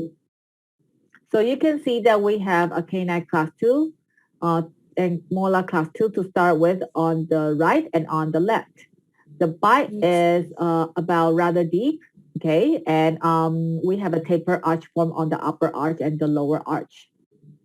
Ở đây mình nhìn thấy là bệnh nhân có loại 2 cả răng nanh cả răng hàm và có cái cắn sâu trung bình và mình thấy là cái cung hàm nó hơi nhọn, hơi hẹp. Okay, so this is her before and after the treatment. The protocol we adopted for her was upper anterior intrusion over the upper incisors because I think she is a little bit gummy, lower anterior intrusion, and followed by upper retraction. The staging was segmental on the upper because the overjet was big. We want to create space for anterior retraction and simultaneous movement on the lower arch. Cái kế hoạch điều trị cho bệnh nhân là tôi đánh lún cái răng cửa hàm trên vì bệnh nhân này cười hơi hở lợi và có đánh lún cả răng cửa hàm dưới và có kéo lùi cái hàm trên. Thì cái staging, cái phân đoạn dịch chuyển thì hàm trên nó là cái di xa tuần tự bởi vì mình cần cái chỗ để mình kéo lùi cái răng cửa vào. Còn ở hàm dưới thì nó là di chuyển đồng thời tất cả các cái răng cùng lúc. And class 2 elastics was designed for her, okay, from upper 3 to lower 6. Bệnh nhân có phải đeo chun loại 2 và từ răng nanh hàm trên tới răng 6 hàm dưới. The total treatment time was 1 year and 7 months. Tổng thời gian điều trị là 1 năm 7 tháng. So we'll take a look at what intrusion really means in Invisalign, okay? So on the upper arch, we adopted upper intrusion for the patient. And by intrusion, there are two types of intrusion. One is called relative intrusion and the other is true intrusion. Ở đây là mình thấy là cái lượng chồng hình nó cho mình xem cái lượng mà mình cần đánh lún cho cả hai hàm nhé. Thì ở hàm trên thì mình thấy cần đánh lún khá là nhiều. Và khi mà nói đến đánh lún thì nó có 2 kiểu đánh lún là đánh lún tương đối và đánh lún tuyệt đối ạ. By utilizing relative intrusion in aligners, it is more predictable. And by relative intrusion, we are usually referring to lingual root torque. So if you intrude, it's usually lingual root torque. Và nếu mà mình làm cái đánh lún tương đối với khay ấy, thì đấy là một cái chuyển động mà nó rất là cái tiên lượng kiểm soát rất là tốt. Và khi mà mình nói đến đánh lún tương đối thì nó thường đồng nghĩa với việc là mình làm cái lingual root tọt ạ, chỉnh cái chân vào phía trong. And for a stable finish, usually we want the upper and lower incisors to be at 110 to 130 degree for increased long-term stability. And with intrusion, it also facilitated by opening during retraction. It will not tend to dump the anterior incisors and induce posterior open bite. Và ở đây thì nếu mà mình muốn kết thúc một cái ca nó ổn định thì thông thường là mình sẽ kết thúc với cái góc liên răng cửa nó khoảng tầm 130 độ để đảm bảo cái sự ổn định. Và mình cần phải đánh lún vùng răng cửa để đến cái lúc mà mình kéo lùi là nó không bị sập cái răng cửa lại, gây ra cái điểm chạm sớm ở phía trước và cái cắn hở ở phía sau. Okay, so some of the treatment modalities for intrusion are as follows. So when do you need to do upper intrusion? Upper intrusion are usually indicated in cases in which you have smile art issues, you have gingival contour issues, or any areas with gummy smile problems, and any patient with a short upper lip length. And in areas with lower intrusion is usually indicated in upright lower incisors or in very exaggerated curve of speech, a curve of speech in which we want to flatten the curve of speech and give a stable posterior interdigitation. Ở đây thì đây là các cái lựa chọn điều trị cho cái việc đánh lún. Đối với răng cửa hàm trên thì mình sẽ đánh lún khi nào ạ? Khi mà mình có cái vấn đề về đường cười, đúng không ạ? Là có thể là hai bên nó có cái vấn đề gì đó. Cái thứ hai là mình có cái vấn đề về đường viền lợi ạ, hoặc là bệnh nhân bị cười hở lợi, hoặc là bệnh nhân mà có cái môi trên nó quá là ngắn. Còn đối với hàm dưới thì mình sẽ thường là đánh lún với trên những cái răng cửa mà cái trục nó tương đối là thẳng. Và ở trong cái trường hợp mà có cái đường cong spi rất là sâu, đường cong spi nó rất là rõ thì mình cũng cần đánh lún để làm phẳng đường cong spi. So segmental distalization, because I know that today we have both Invisalign providers and non-providers. I just want to mention that segmental distalization is very powerful once you know how to control it with the plastic as your system. Và ở đây thì buổi hôm nay mình có cả những cái bác sĩ mà đã làm Invisalign rồi và có cả những cái bác sĩ thì chưa từng điều trị Invisalign, thì cô muốn chia sẻ là với cái hàm trên ở bệnh nhân này thì mình làm di sao tuần tự, và di sao tuần tự với Invisalign là một cái công cụ nó rất là mạnh, và cái cách để đạt được hiệu quả là mình phải biết kiểm soát cái răng trong cái quá trình di xa, sử dụng cái khí cụ ở đây là cái khay Invisalign. You will never experience the happiness that with the spaces you created with Invisalign. Because in the old days in which you use a lot of brackets, this is impossible, okay? It's not possible to just distalize any molars without the help of tats.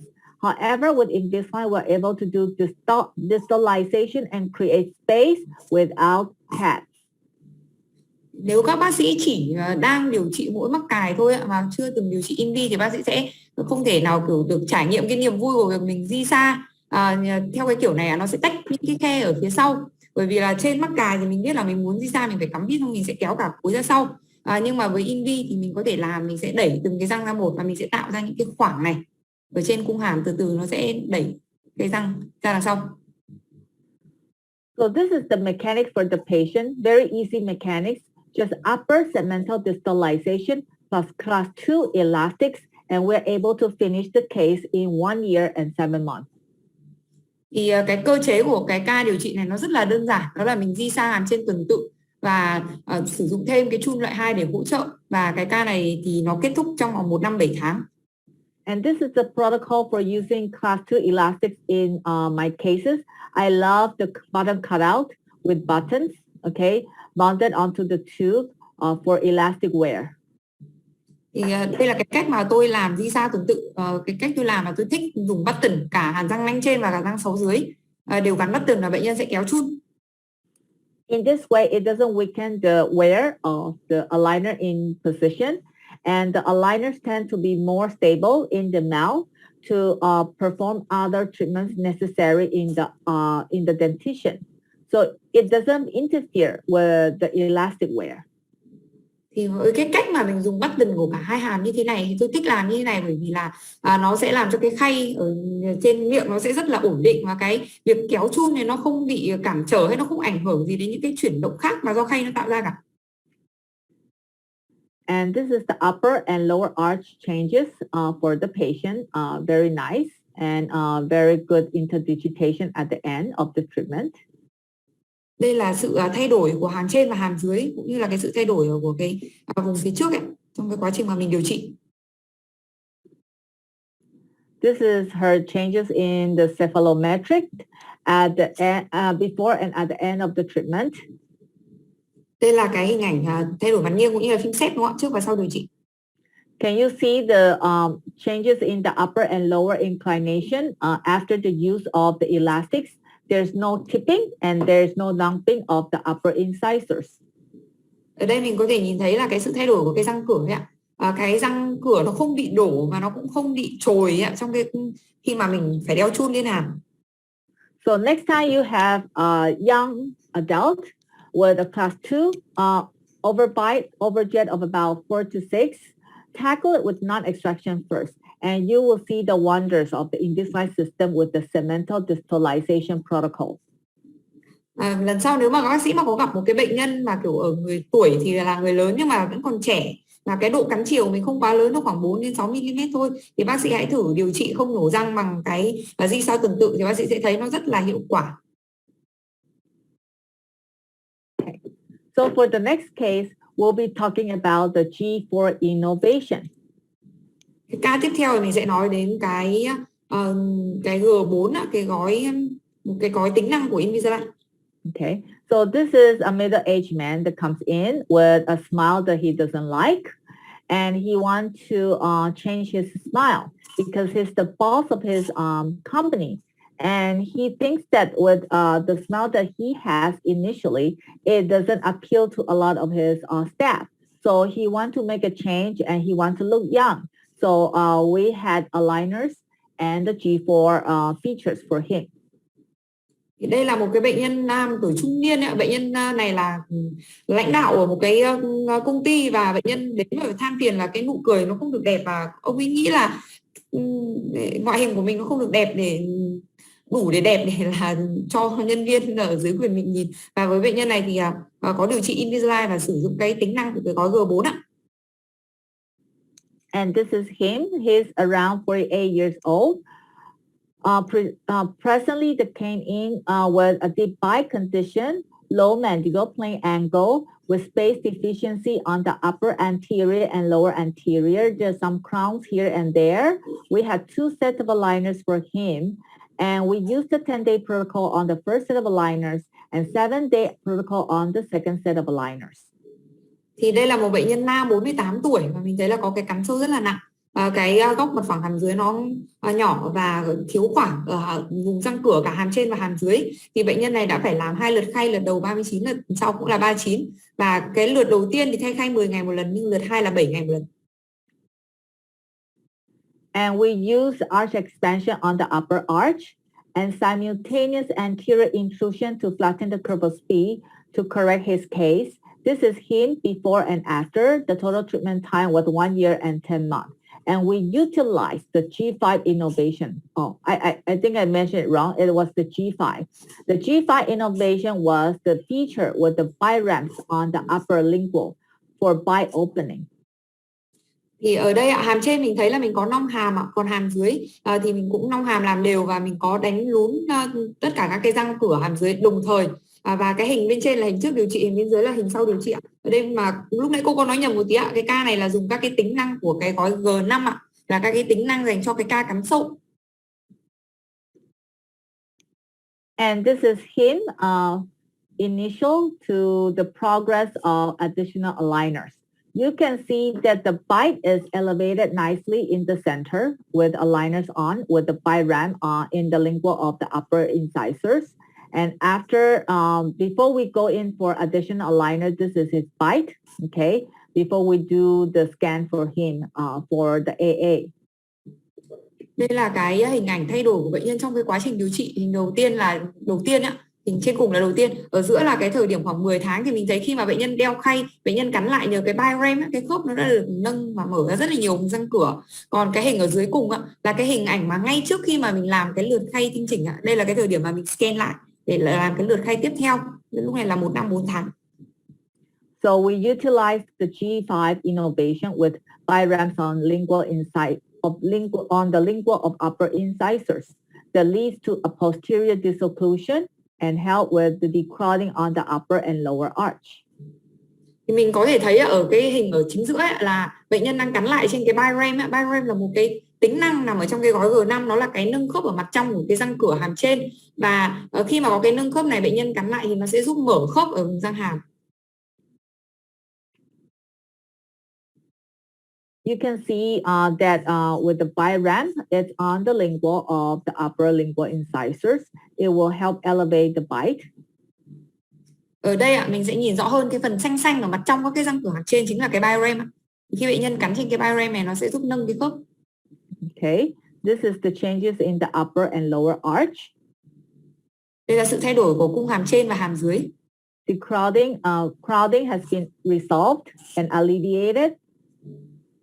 Và mình thấy là đã giải quyết được cái vấn đề chen chúc răng của bệnh nhân rồi.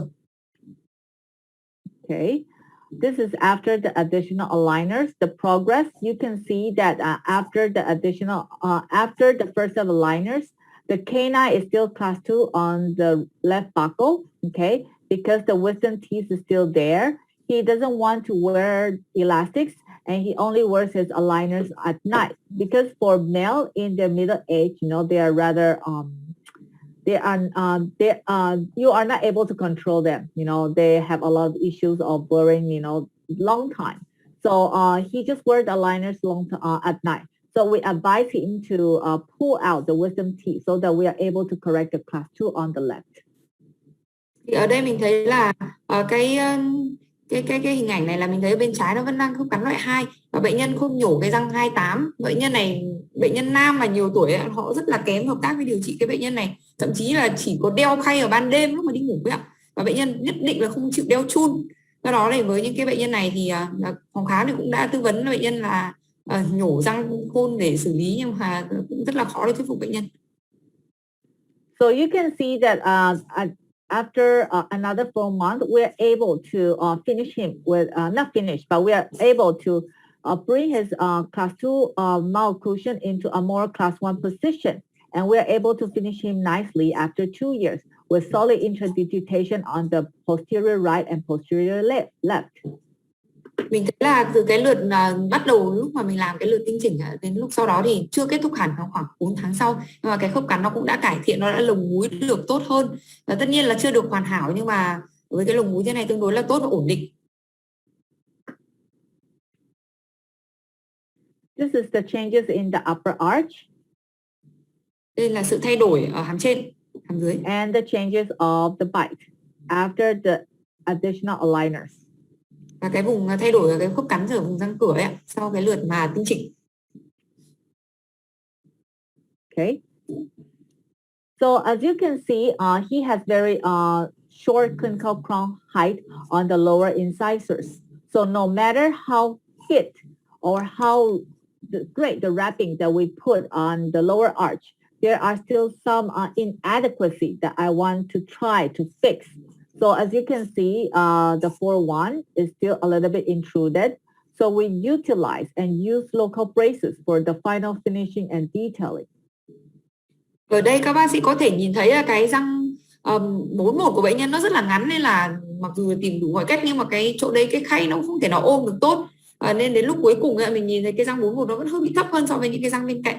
Thế là cô đã quyết định là gắn mắc cài cho 4 cái răng này để chỉnh lại một chút xíu cái chiều đứng của những cái răng cửa này. This is him before and after the treatment. Đây là bệnh nhân trước và sau điều trị. The facial profile change. Cái mặt nghiêng cũng có chút thay đổi. You can see that his facial profile is more harmonized at the end of the treatment. Okay, the bite is elevated, the deep bite is resolved. Mình có thể nhìn thấy là cái mặt nghiêng nó hài hòa hơn, cái cắn sâu nó đã được giải quyết và bây giờ nó đã thành bình thường rồi. Okay, so what is the G5 innovation? It is the innovation for deep bite correction. Bây giờ mình sẽ cùng tìm hiểu về các cái tính năng của gói G5 ạ. It was launched in 2014 with lingual bite ramps and some features for deep bite correction. Ở đây ạ, nó được ra đời vào năm 2014. Đây là cái gói mà chuyên để điều trị cắn sâu ạ. Thì nó có các cái tính năng dành cho cắn sâu và mình có thể nhìn thấy lúc nãy là có cái bite ramp đấy ạ. So some of the comprehensive features dedicated to deep bite treatment are as follows. There is the pressure area, the deep bite attachment, and the precision bite ramp. Ở đây là một số những cái tính năng mà mình có thể thấy là nó nằm ở trong cái gói G5 này. Thì đầu tiên ấy là cái vùng tạo lực ở mặt trong của răng cửa. Cái thứ hai là các cái attachment chuyên cho hỗ trợ cắn sâu, và cuối cùng là cái bite ramp. Okay, so the science behind the pressure area is that without the pressure area on the lingual side, when there's a force push against the aligner, it tends to induce a tipping, okay? And the force will not be directed along the long axis of the teeth. However, if there's a pressure area on the lingual surface of the aligners, it can help redirect the intrusive force through the long axis of the anterior teeth and produce a more true intrusion. Thì cái khoa học nằm ở đằng sau cái tính năng mà vùng tạo lực thì nó là như thế nào ạ? Thì nếu các bác sĩ nhìn cái hình bên trái là cái hình là nếu mà mình không có cái vùng tạo lực, vùng lõm ở trong của cái răng cửa và khay cứ thế là nó thấp xuống để tạo ra cái lực làm lún, thì mình sẽ thấy là cuối cùng cái kết quả mà cái răng nó nhận được là một cái lực nó không phải là thẳng đúng theo cái trục của cái răng, mà cái lực này nó đi ngoài cái trục của răng và có xu hướng làm nghiêng răng. Và khi mà mình kết hợp thêm vào cái vùng lõm tạo lực ở mặt trong thì nó định hướng, nó chỉnh lại hướng của cái lực làm lún, và lúc này cái lực đó nó sẽ đi thẳng được theo trục dọc của răng và làm cho cái răng này nó lún thực sự.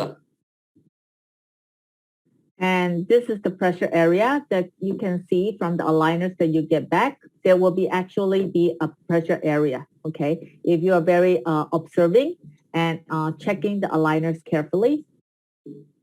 Ở đây là cái hình ảnh mà cô chụp thật ở trên cái khay của bệnh nhân ấy, thì nó sẽ có hai cái điểm ở mặt trong ấy, ở cái phía bên trên nhỏ hơn thì nó là điểm lõm là tạo lực, thì nó là cái pressure point, còn ở bên dưới thì nó rộng hơn, nó thành một cái vùng ấy, nó là cái vùng tạo lực, thì nó là cái pressure area, nó sẽ rộng hơn điểm. Okay, and this is the optimized deep bite attachment for anchorage and for premolar extrusion. For anchorage, there will be one attachment on the first premolar. For extrusion, there will be two optimized attachments on the first and on the second premolar. Thì mình có thể thấy cái tính năng thứ hai của cái gói G5 là các cái attachment chuyên cho cắn sâu. Thì nó có hai cái hiệu quả của cái attachment này. Đầu tiên là để neo chặn. Cái thứ hai là đồng thời nếu cần thì mình có thể làm trồi cái răng hàm nhỏ. Thì nếu mà chỉ để neo chặn thì mình thấy nó có cái loại mà chỉ nằm ở trên cái răng 4 thôi. Còn nếu mà định làm trồi ở răng 4, răng 5 thì thấy nó sẽ đặt ở trên cả răng 4, răng 5 đây. And the precision bite ramp in which you have mentioned just now in the previous slides, it is a prominence on the lingual surface with the depth of up to 3 millimeters to accommodate the overjet, and is automatically adjusted to maintain the anterior contact throughout all stages of movement. And it's only available on the upper incisors. Ở đây mình đang xem cái hình ảnh của cái bite ramp thông minh. Thì như lúc nãy mình đã được nhắc đến ở phần trước thì cái bite ramp này là cái phần mà cái khay nó sẽ nổi kéo dài ra ở mặt trong, mặt lưỡi của các cái răng cửa hàm trên, và nó sẽ được đặt tùy theo từng bệnh nhân và từng cái giai đoạn mà dịch chuyển tương quan của hai hàm. Thì mình sẽ thấy là cái độ trước sau, cái kích thước theo chiều trước sau của cái bite ramp này nó sẽ tối đa là 3 mm, và nó có thể thay đổi cái kích thước này tùy thuộc vào cái điểm tiếp xúc của răng cửa hàm trên và hàm dưới. So without the bite ramp, in severe deep bite, we are not able to elevate or disocclude the posterior bite. With the precision bite ramp in position, we are able to disocclude and allow, unwanted forces for decrowding. Thì mình có thể nhìn thấy là nếu mà không có cái biorem ấy, lúc bệnh nhân cắn lại thì họ chỉ chạm vào trên răng hàm thôi. Còn nếu mà bệnh nhân có cái biorem thì lúc họ cắn lại, do họ cắn trên cái biorem mà, nên cái vùng răng hàm này nó sẽ được nhả khớp và nó sẽ tránh được những cái lực mà mình không mong muốn ở cái vùng răng phía sau. So this is the design for the severity of overjet. Anything less than 4 millimeter, we can put it on the lingual of 2 to 2. Anything more than 4, we put on the lingual of K9. Thì đây là cái hướng dẫn về cái cách đặt biorem ấy. Thì lúc nãy như cô đã nói về cái độ dài trước tối đa của cái biorem, thì đây cô có hướng dẫn là nếu cái cắn chìa nó dưới 4 mm thì mình có thể đặt biorem trên răng cửa. Nhưng trong trường hợp mà cắn chìa nó quá là lớn, nó trên 4 mm thì mình có thể đặt sang cái răng nanh. How about anything more than 7? We can design the attachment to put on the occlusal surface of the molars, either on the upper or lower molars for this occlusion. Thì bây giờ nếu mình có một cái bệnh nhân mà cắn chìa cực kỳ lớn thì sao? Ví dụ hơn 7 mm thì mình làm thế nào ạ? Thì lúc này mình có thể làm cái nâng khớp, nhưng nó sẽ nằm ở trên mặt nhai của răng hàm. Thì có thể là hàm trên hoặc hàm dưới là tùy bác sĩ. Cái này nó sẽ gồ lên ở trên mặt nhai và giúp nhả khớp. Okay, so with the power ridge, it induces intrusion and tipping by changing the shape of the material to produce torque. Thì đây là cái tính năng power ridge, thì nó sẽ còn là cái vùng lõm ở trên khay, thay đổi cái hình dạng của khay và tạo ra cái lingual root tọt ở trên cái răng. You quite often see this with together with the lingual biramp. Mình có thể nhìn thấy là một bệnh nhân có thể có cái power ridge ở mặt ngoài và cái biramp ở mặt trong. Okay, so for the next case, we are going into going into non-growing or adult patients with severe overjet tackled with extractions. Và ở đây mình sẽ xem một bệnh nhân tiếp theo, là bệnh nhân người lớn có cắn chìa rất là lớn trên 7 mm và mình phải giải quyết bằng cách nhổ răng. This is my first Invisalign case after I got accredited or I got certified in 2009, I believe. And the protocol we used for her was the plastic and the elastics.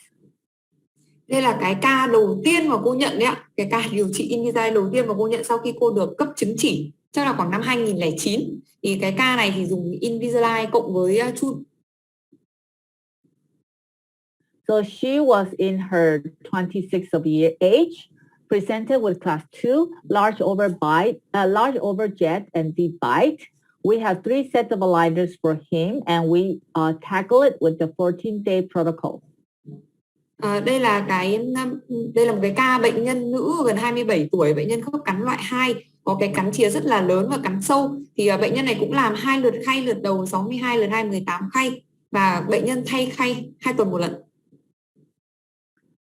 We can see that initially she's presented with a class 2 canine and class 2 molar. And so we treatment plan to bring the upper anterior more. So we decide to extract only the upper 4 and no extraction on the lower 7. And her 3-6 was missing when she was young. So 3-7 was tipped and the 3-8 is still intact. Ở đây mình có nhìn trong miệng thì mình thấy là bệnh nhân có răng nanh và răng hàm đều là loại 2, cái cắn chìa nó rất là lớn và mình muốn kéo lùi cái răng cửa vào, nên là cô quyết định là nhổ 2 cái răng 4 hàm trên. Ở hàm dưới thì bệnh nhân đã bị mất cái răng 36 từ sớm rồi, từ khi còn rất là trẻ. Răng 37 nó đã bị đổ gần, còn cái răng 38 thì nó đang còn nguyên vẹn. Okay, so this is her before after the treatment. And since it was my first case, I used a lot of aligners for her. And the total treatment time was 3 years and 2 months. But I was quite happy because the angulation at the end or the position of the premolar and the molar are in good parallelism at the end of the treatment. Và ở đây thì đây là cái bệnh nhân đầu tiên mà cô làm Invisalign luôn ạ, cái thời xa xưa rồi, và nó làm rất là nhiều khay. Em xin lỗi, em đọc nhầm cái số khay đấy ạ. Và cái tổng thời gian điều trị của bệnh nhân này là tận 3 năm và 2 tháng. I designed a reciprocal retraction for her. That means anterior retraction followed by posterior mesialization at the same time to correct her class 2 canine relationship. Thì để chỉnh cái tương quan răng nanh loại 2 thì cô quyết định là làm neo chặn tương hỗ. Mình kéo lùi răng cửa nên đồng thời mình cũng di gần răng hàm nữa. And this is her progress within 11 months. You can see the extraction space are nicely closed, okay, with good angulation of the canine and the second premolar. Đây là cái hình ảnh mà lúc 11 tháng hình dưới cùng ạ, thì mọi người có thể thấy là cái khoảng đóng nhổ răng nó được đóng khá là tốt. Cái trục của răng nanh và cái răng hàm nhỏ cũng tương đối là tốt. And this is her after the additional aligners. The bite has been opened up a bit, but during the early days, the bite opening mechanics in Invisalign is not as powerful as today. Thì ở đây mình thấy là lúc mà kết thúc thì cái khớp cắn có vẻ hơi sâu, nhưng mà cái ngày xa xưa thì các cái tính năng để chỉnh cái cắn sâu nó không được tốt như bây giờ. This is the changes in the upper arch form. Đây là sự thay đổi của cái hình dạng cung răng. And this is the changes after the additional aligners. Đây là những cái sau những cái lượt khay tinh chỉnh. Okay. Because it was my first case, I wasn't aware about the attachment design or anything, about Invisalign. I was new and I am not really quite acquainted with the system. And there's one thing that I want to mention now is this 3-6. In the clean check, there was no attachment design for this tooth. So at the end, it's still, tipping. However, even without attachment, we are able to correct the tip and close the extraction space, even with some degree. Thì ở đây cái ca này là cái ca đầu tiên ấy, cái hồi xa xưa thì cô không có nhiều kinh nghiệm mà cũng không biết về cái cách làm thế nào để đặt attachment cho nó hiệu quả. Nên là cái lượt khay đầu tiên thậm chí cô không hề đặt attachment cho cái răng 36 và cũng không hề để ý là cái răng này đổ, muốn dựng lại thì nó phải cần những cái hỗ trợ thêm. Nhưng mà cuối cùng đến lúc cuối cùng thì vẫn đóng được cái khoảng này và cũng cải thiện được cái trục của răng 37 một chút. Không được Even though it's not ideal, but it's acceptable. Không được lý tưởng nhưng mà cũng chấp nhận được. Okay, so this is the girl before and after the cephalometric changes with a change of, look at the changes in the overjet. Okay, there is 8mm decrease in the overjet. Thì mình xem cái mặt nghiêng và cái mặt ngoài thay đổi và cùng với cái phim xếp thì cái độ cắn chìa nó đã cải thiện rất là tốt, được khoảng 8mm. 11 years ago, there was no power ridge. There was no biram. Biram and power ridge was introduced in 2014 and 2015. So, the control of the upper and incisor inclination during the early days are really all upright, which I don't favor a lot.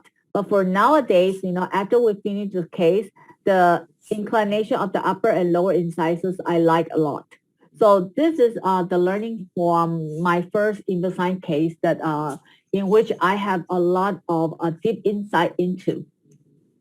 Thì cái thời xa xưa lúc mà mình nhớ là cô bắt đầu làm cái ca này là 2009. Cái thời điểm đấy nó chưa hề có các cái tính năng cắn sâu, rồi nó cũng không hề có cái tính năng power ridge. Những cái đó nó mới ra đời vào năm 2013, 2014 ấy. Thì cái lúc mà kết thúc thì cái trục của cái răng này hơi bị cọc, mình cũng không thích như thế. Tuy nhiên là nó cũng để lại cho mình những cái bài học, đúng không ạ? Kinh nghiệm để sau này thì mình sẽ có những cái rút kinh nghiệm ở những cái ca sau. The next case is also a very interesting case. It's an adult case in which I did upper 7 extraction. And I'll explain the reason behind. Cái ca tiếp theo rất là thú vị. Cái ca này cô nhổ răng 7 hàm trên và tí nữa cô sẽ giải thích cho mình lý do tại sao như thế. Okay, so the patient comes in with a problem list of the following. She has class 1 on the left and class 2 on the right, with moderate crowding on the upper and lower anterior incisors. There's a midline shift and narrow arches on the upper and lower arch, big decay over 2-7. So that is one of the reasons that we plan to extract 2-7 at the end of the day and impacted wisdom teeth. Thì đây là các cái vấn đề của bệnh nhân ạ. Bệnh nhân có khớp cắn loại 1 bên tay trái, nhưng loại 2 bên tay phải, có chen chúc ở mức độ trung bình là 2 hàm, đường giữa thì lệch, cung hàm thì hẹp và có một cái lỗ sâu rất là lớn trên răng 27, thì đây là cái phần nguyên nhân mà dẫn đến quyết định là nhổ cái răng 27. Và ngoài ra thì các cái răng khôn của bệnh nhân nó cũng đang ngầm chưa mọc ra. Okay, so this is her, and we can see the E-line. Her lips are in ideal position. The nasolabial angle is acute. Okay, so we want to do some anterior retraction. Thì mình có xem cái phân tích thì mình thấy cái đường E-line thì cũng tương đối là ổn. Tuy nhiên là cái góc mũi môi nó hơi nhọn thì mình cũng muốn là kéo lùi răng cửa hàm trên một chút. This is her to begin with. In her late 20s, and with problems of crowding midline and big decay over upper second molar. We tackle her with expansion, distalization, and substituting upper 8 for upper 7 extraction. And there are two sets of aligners for her, and the total treatment time was 1 year and 8 months. Thì đây là cái tổng kết ạ. Bệnh nhân là gần 30 tuổi và có cái vấn đề là chen trúc răng này, đường giữa thì lệch này, rồi có cái lỗ sâu lớn này. Thì cái kế hoạch điều trị của mình là nong hàm ở di xa, hàm trên ở bên tay phải, và dùng cái răng 8 này thay cho cái răng 7 mà mình sẽ nhổ. Và cái kế hoạch điều trị thì nó có 2 lượt. Lượt đầu tiên là 49 khay, lượt thứ hai là 39 khay. Tổng thời gian điều trị là 1 năm 8 tháng. Okay. So this case is also on the gallery. You can check it out, the details. So we extract, okay, the upper 7 and hoping for the eruption of the upper 8. Ở đây mình có thể nhìn thấy là cái phim ở trong miệng cái răng 7 nó có lỗ sâu rất là to. Mình thấy hai cái răng 8 ở bên cạnh. Okay. So we extract upper 7 and then we hope that upper 8 can erupt. So the treatment plan is to do expansion, distalization, IPR, proclination, and upper 8 substituting upper 7. Vậy là cái kế hoạch là mình mong muốn dùng răng 8 thay răng 7. Và kế hoạch này ngoài ra thì mình sẽ làm những cái việc như là nong hàm này, di xa này, cắt kẽ này. Mình cho phép ngả răng ra một chút và dùng cái răng 8 này thay răng 7. Okay. So proclination is very powerful as well in with the Invisalign system. Okay. And as you can see, the before and after inclination of the lower incisors. With the proclination protocol, we are able to help with alleviating of the lower crowding because this is a type of expansion in which we're able to create space for resolution of crowding, and it also helps with the reduction of the overjet. Ở đây mình có thể để ý cái trục răng cửa hàm dưới ban đầu nó hơi bị ngả lưỡi thì bản thân cái việc mà ngả cái thân răng của hàm răng cửa này ra ngoài nó cũng giống như là nong hàm, nó là một cái cách để mình tạo khoảng để mình làm đều giải chen trúc và đồng thời là nó sẽ giúp mình giảm luôn cả cắn chìa nữa. Okay. And upper 8 substituting upper 7. Okay, this is the clean check. Đây là cái clean check ở hàm trên thì mình dùng răng 8 thay cho răng 7. When you're utilizing upper 8 substituting upper 7, you need to be patient. You need to allow time for the passive eruption of upper 8 until you include them into the Invisalign system. Thì khi mà mình đã dự định là dùng răng 8 thay cho răng 7 là mình phải kiên nhẫn nữa. Mình phải chờ sau khi mình nhổ răng 7 một thời gian cái răng 8 ngầm lên nó mới mọc ra được thì mình mới có cái khay ôm vào cái răng 8 mới được. And you have to use the attachment to extrude and close the space. Mình sẽ phải dùng attachment để làm trồi cái răng 8 này và đóng cái khoảng nữa. So this is her progress before and after. Okay. So as you can see here, during the first set of aligners, we just decrowd and from doing some IPR and some expansion. And after the first set of aligners, we try to include the upper 8 into the alignment. Thì đây là cái hình ảnh mà tiến trình nhá. Thì hết cái lượt khay đầu tiên thì mình chủ yếu là nong hàm và cắt kẽ và làm đều được hết các cái răng rồi. Thế sau hết cái lượt đầu thì cái răng 8 nó bắt đầu mọc ra, rồi đến lượt 2 mình mới cho cái răng 8 vào, mình chỉnh vào cái răng 8. Okay, this is the changes in the upper and lower arch. The arch expansion mechanic is powerful. The position of the upper 8 It's not ideal but very acceptable. Thì mình thấy là nong hàm rất là tốt đúng không ạ? Nó cung răng nó được rộng ra nhiều. Và cái răng 8 ấy nó mọc ra thì vị trí thì không được lý tưởng nhưng một chút nó cũng chấp nhận được. Okay, this is her changes in her smile. Đây là cái sự thay đổi về nụ cười của bệnh nhân. The changes in the lateral profile. Và mặt nghiêng ạ. And the changes in the panoramics. Okay, so these are the two pieces that we extract. Okay, and look at the angulation of the upper 8 after it's erupted. Và đây là mình thấy trên cái phim pano là mình nhổ cái răng nào xong rồi cái răng 8 nó đã mọc ra. Và cái trục của nó tương đối tốt. Okay, this is her cephalometric before and after. Đây là phim xét của bệnh nhân trước và sau điều trị. Okay, so we are going to sum up for this session. Before we pause for a 5 to 10 minute break, okay, and before we go into the class 3 occlusion. So bite opening is more predictable now with the improved aligner material in Invisalign. The biomechanic consideration for proper force system also helps a lot. And the ability to change geometry in precise areas of aligners with the G5 innovation and applying over treatment all enables bite opening in class 2 correction much more predictable. Đây là cái phần tổng kết nho nhỏ trước khi mà mình chuyển sang cái phần tiếp theo là mình sẽ nghỉ một chút xíu 5-10 phút thì sau đó mình sẽ sang cái phần điều trị loại 3 đúng không ạ? Thì cái việc mà điều trị mà mình cần mở khớp thì bây giờ nó trở nên là kiểm soát rất là tốt nhờ vào rất là nhiều những cái yếu tố. Ví dụ như là cái sự cải thiện của cái vật liệu bây giờ nó tốt hơn ngày xưa. Cái thứ hai là người ta cũng đã cân nhắc về cái cơ sinh học và nó tạo ra được những cái hệ thống lực nó chuẩn xác hơn và tốt hơn, và mình cũng có thể là thay đổi những cái hình dạng của khay ở những cái vùng nhất định. Ví dụ như nãy mình xem có cái vùng lõm để tạo lực đấy ạ, để giúp cho cái lực nó hiệu quả hơn. Rồi mình có những cái tính năng, ví dụ như là lúc nãy mình đã được nhắc qua về các cái tính năng của cái gói G5.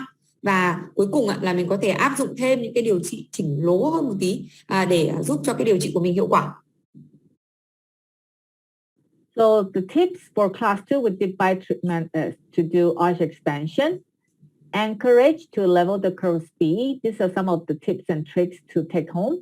Anterior intrusion is more predictable. And if you plan to intrude the upper incisors, always check the smile aesthetics. You can remove the bite ramps after the bite is open and proclination done, so pressure areas can be placed for intrusion along the long axis of the tooth, and allow passive posterior eruption in cases with the large decay of the posterior molars. And with the bite ramp, it also helps with sleep time activation. And protocols for overcorrection, in which we'll be explaining in the next slide, also helps a lot with successful class 2 correction with deep bite. Và đây là những cái tổng kết ở cho những cái ca mà điều trị loại 2 và cắn sâu ấy, thì để điều trị thành công thì mình có những mấy cái bí kíp. Đầu tiên là mình sẽ cần phải nong hàm đúng không ạ, và tạo khoảng. Cái thứ hai là mình sẽ làm phẳng cái đường cong spi, nhất là trong những cái trường hợp mà đường cong spi nó sâu, và rồi mình sẽ cần có đủ những cái neo để làm phẳng cái đường cong spi này bằng cách đặt những cái attachment cần thiết. Và cuối cùng là tiếp theo là mình sẽ thấy là cái việc mà đánh lún răng cửa nếu mà mình có kèm theo cả đánh lún tương đối thì nó sẽ rất là hiệu quả. Và tiếp theo nữa là nếu mà mình định đánh lún răng cửa hàm trên thì mình cần phải kiểm tra kỹ cái thẩm mỹ của cái nụ cười ở hiện tại, xem là mình được phép đánh lún bao nhiêu thì nó sẽ là hợp lý. Và tiếp theo nữa là nó có nhiều tính năng nó sẽ nằm cùng vị trí, ví dụ như cái biram hay là cái vùng lõm ấy, hai cái đấy nó nằm cùng một vị trí. Thì nếu mà mình đã mở được khớp xong rồi ngả được răng xong rồi thì mình có thể loại bỏ cái biram, và lúc đấy mình sẽ đặt cái vùng lõm, cái pressure area để giúp đánh lún được cái răng cửa hàm trên đúng cái trục mà hiệu quả hơn. Cuối cùng em xin lỗi hỏi cuối cùng, tiếp theo là với những cái răng hàm mà mình cần chồi nhiều, mình hãy cho phép là nó tự mọc ra một cách thụ động nhé.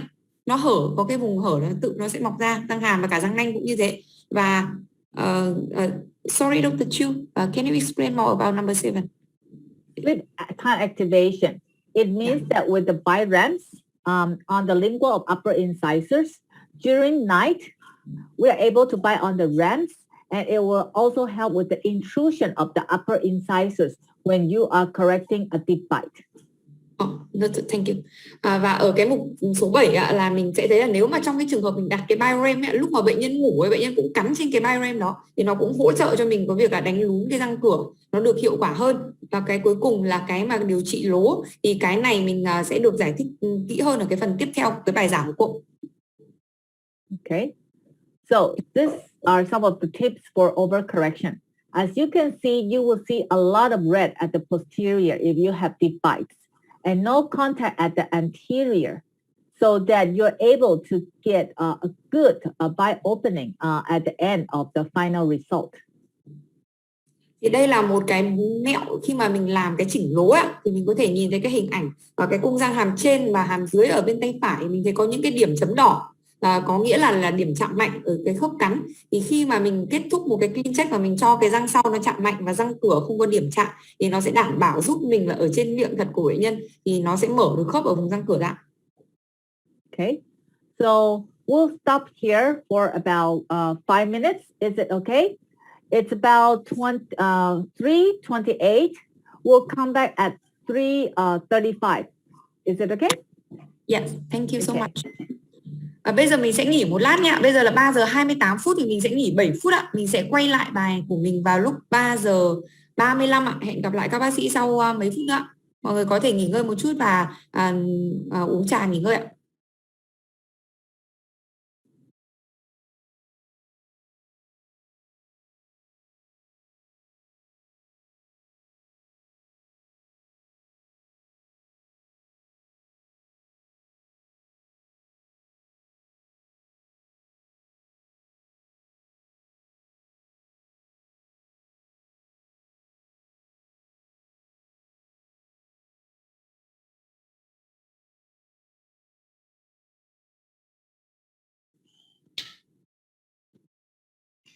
Alo, trong thời gian nghỉ giải lao thì các bác sĩ có câu hỏi cho báo cáo viên thì xin mời một là giơ tay hoặc hai là mình có gửi vào cái ô Q&A ở trên màn hình ạ.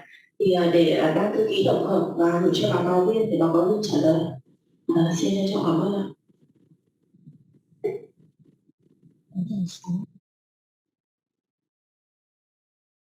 Line technology is always looking for fresh ways to move forward. We are embarking on the first step of our master plan to reimagine digital treatment planning experience. This year, we are launching the new CleanCheck Pro 6.0. CleanCheck Pro 6.0 took over 2 years of development and research, designed in partnership with many Invisalign experts globally. CleanCheck Pro 6.0 comes with a more intuitively designed user interface and an enhanced user experience that includes powerful 3D controls for precision movement and new education features such as dynamic tooltips and product tour. This will help doctors easily learn how to make full use of this new version of the software. The most exceptional upgrade of the new CleanCheck Pro 6.0 is that it's based in the cloud. No more downloading or installing new software. As a doctor, I want to provide to my patients the best treatment plan in a very easy and convenient way, especially when I am always on the go. I want to be able to visualize the outcomes from my patients into the treatment plan. Treatment planning features such as 3D controls tools should also be easy and intuitive to use. These help me to achieve the desired outcomes for my patients. With the new CleanCheck Pro 6.0, they can have the flexibility to create effective treatment plans anywhere, anytime. They can launch the software on their preferred device, a Mac, PC, or even an iPad. Whichever they choose, they will have the same experience and have access to all the tools without compromise. The sophistication of our CleanCheck software now meets the simplicity of the cloud. It is the new benchmark for treatment planning. It is how we are redefining best.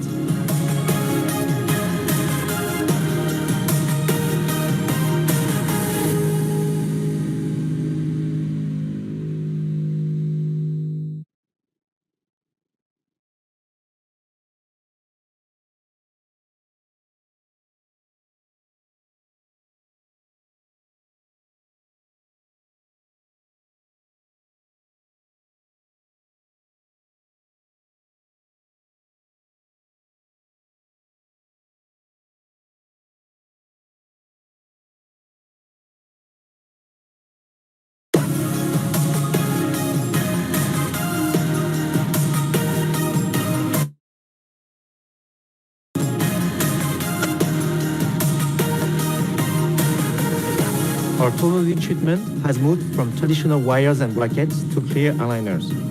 But either way, patients still had to go through the process before knowing the end result. With the help of today's technology, that is all about to change. Align Technology's new CleanCheck Pro 6.0 comes with a powerful new tool called in-face visualization. It integrates the 3D tooth model into an actual image of patient's face. Doctors can modify a treatment plan in a real time with the benefit of facial landmarks, midline and smile line, visualizing the patient's new smile within the image itself. In-face visualization in CleanCheck Pro 6.0 software requires a wide smile photo taken with Invisalign Photo Uploader app. Invisalign Photo Uploader app is a photo-taking mobile app for doctors to take patients' photo that ensures consistent photo quality and a more streamlined and faster workflow for Invisalign treatment. The wide smile is the image that will be integrated with patient's 3D tooth model. The CleanCheck in-face visualization tool allows patients to see what doctors see, and seeing is believing. It sets up more productive doctor-patient conversations, especially when it comes to treatment direction. We are not longer just planning and showing them how we will move teeth. We are showing them how their smile could be transformed through Invisalign treatment. The in-face visualization tool is definitive game changer.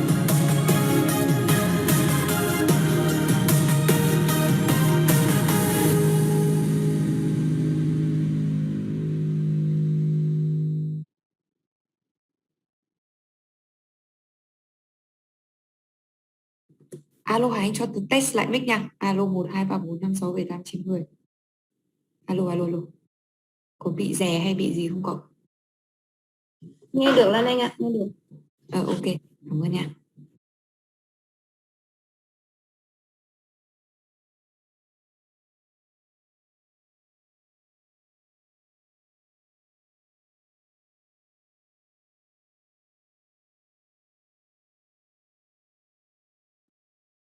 A great smile can transform a person's life. At Align, we create technology that helps people have the confidence to take on whatever's next. Invisalign has really revolutionized the orthodontic industry because they have a completely digital way of doing orthodontics. It's convenient, non-invasive. It allows you to live the life that you want to live, and it's a much faster treatment than what wires and brackets offers. We leverage the power of technology to create great smiles and a brighter future for millions. By integrating digital imaging, 3D software, and shape engineering, together with world-class mass customization and the world's largest 3D printing operation, Align transforms less than an ounce of high-tech polymer into a 21st century engineering marvel. Whether it's clear aligners, digital scanning, virtual treatment plans, or software apps that help patients visualize their new smile, our technology and processes deliver a better-than-braces patient experience and effective treatment outcomes. It all begins with a 1-minute scan. The iTero intraoral scanner replaces goopy physical impressions with a precise 3D digital scan. Using Align's proprietary software, our dental technicians use the scan to create a virtual treatment plan, customized for each patient. Doctors can modify the treatment plan to meet their patient-specific needs, from crowding or gaps to deep bite or overbite, pre-restorative alignment, and most everything in between. A series of unique shape-engineered aligners are then manufactured using proprietary 3D printing technology. Built on a foundation of over 430 patents, Invisalign aligners use 3 unique smart technologies.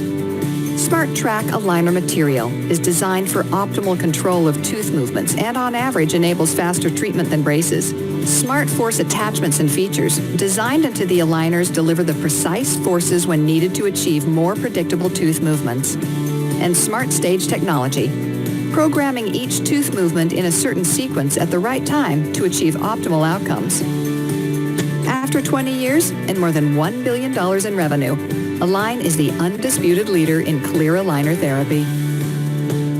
We're the only company in the world that has an orthodontic database of 5 million patients.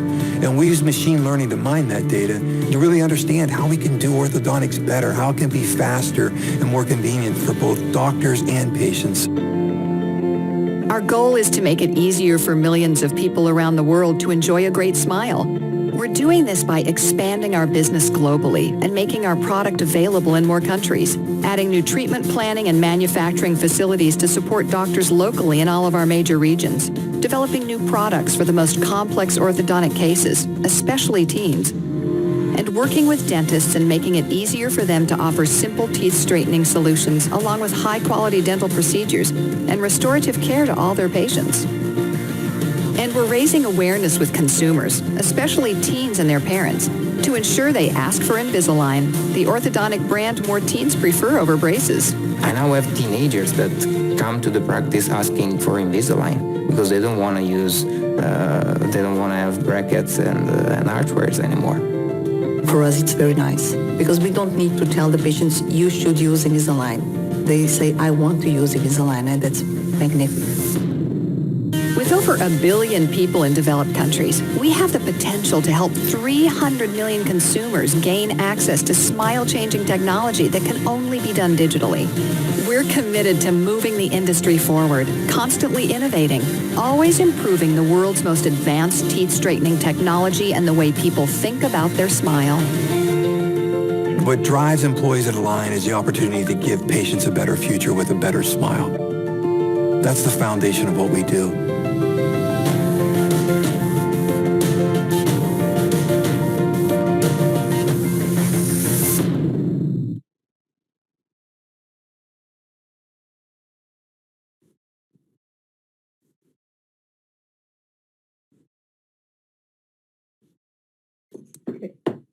So welcome back after the break with those videos discussing about the new technology that Align is going through now with the in-phase and the BIRAM innovations.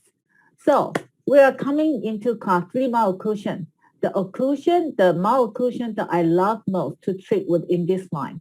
It has helped me a lot with a lot of my class 3, and I enjoy treating class 3 with Invisalign more than ever before. Bây giờ sau cái phần nghỉ bây giờ mình sẽ sang cái phần tiếp theo là cái phần điều trị sai khớp cắn hạng 3 với lại Invisalign. Thì thực sự là chia sẻ của cô là cô rất là thích điều trị lại loại 3 với lại Invisalign vì nó dễ dàng và nó thuận lợi hơn so với trước đây rất là nhiều.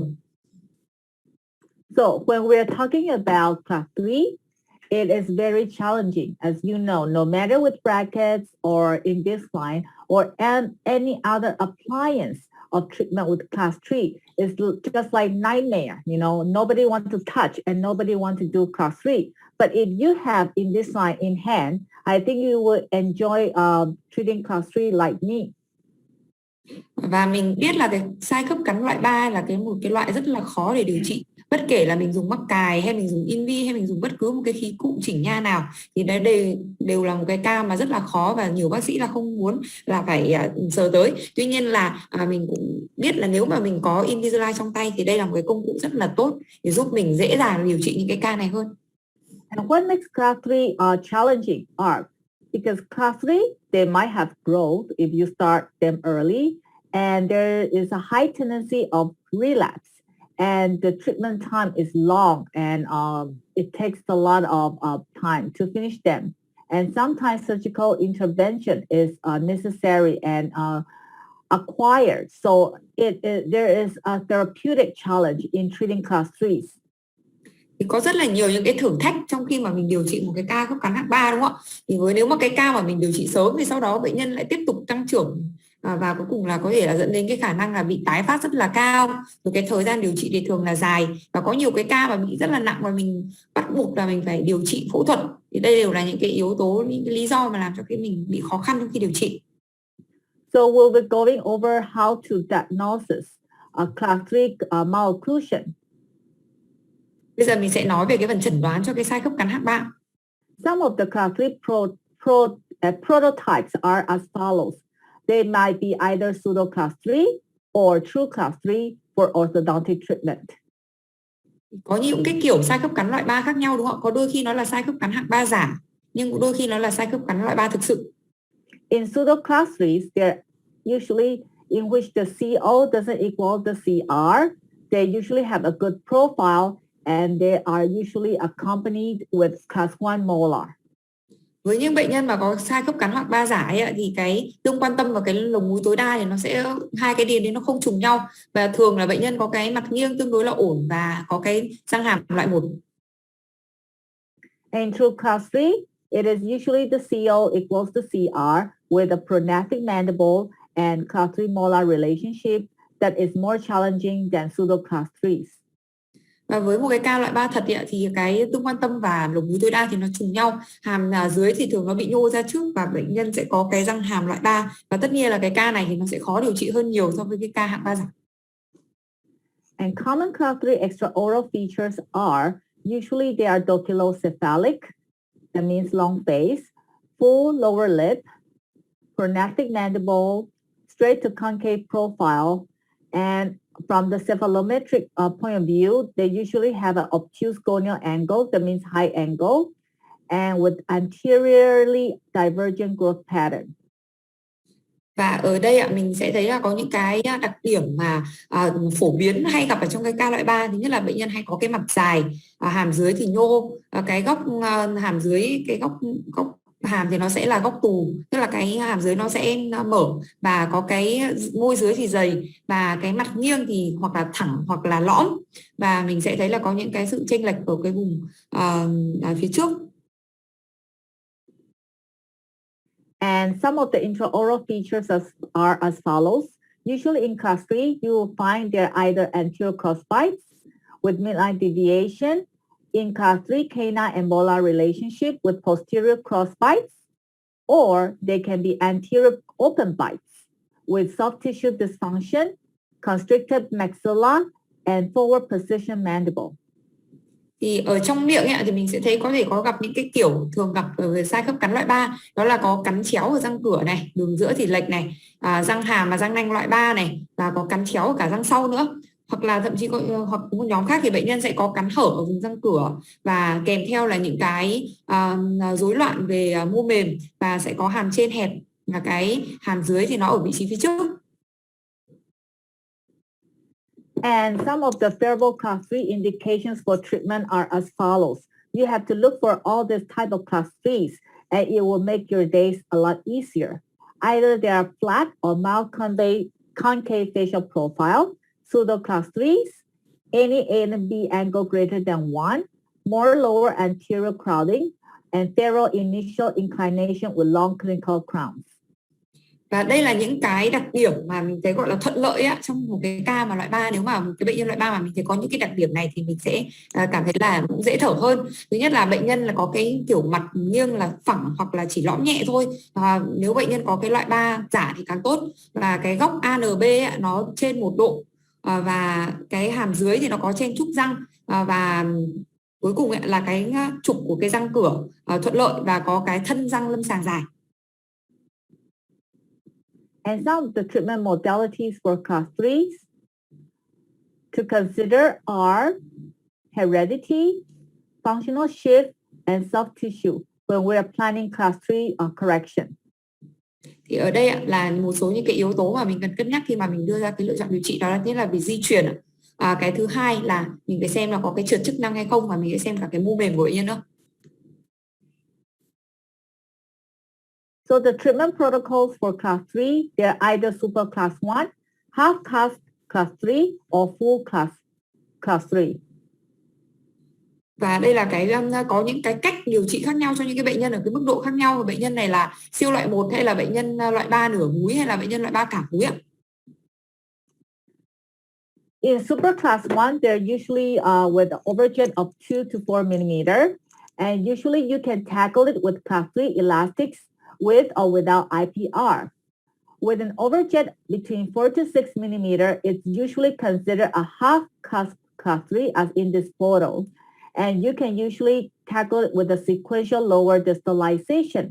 And for full class 3s, usually the overjet is more than 6. And we tackle it with extraction or surgery intervention. Thì tùy cái từng loại mình sẽ có các cách điều trị khác nhau ạ. Cái loại siêu loại 1 cái cắn chìa nó từ 2 đến 4 mm thì mình có thể sử dụng chun loại 3 kèm theo cắt kẽ. Với cái loại mà khớp cắn loại 3 nửa múi, cái cắn chìa từ 4 đến 6 mm thì mình có thể làm di xa hàm dưới tuần tự. Còn với cái loại mà sai khớp cắn cả múi, cắn chìa trên 6 mm thì mình có thể cân nhắc tới việc là nhổ răng hoặc là thậm chí là phẫu thuật ạ.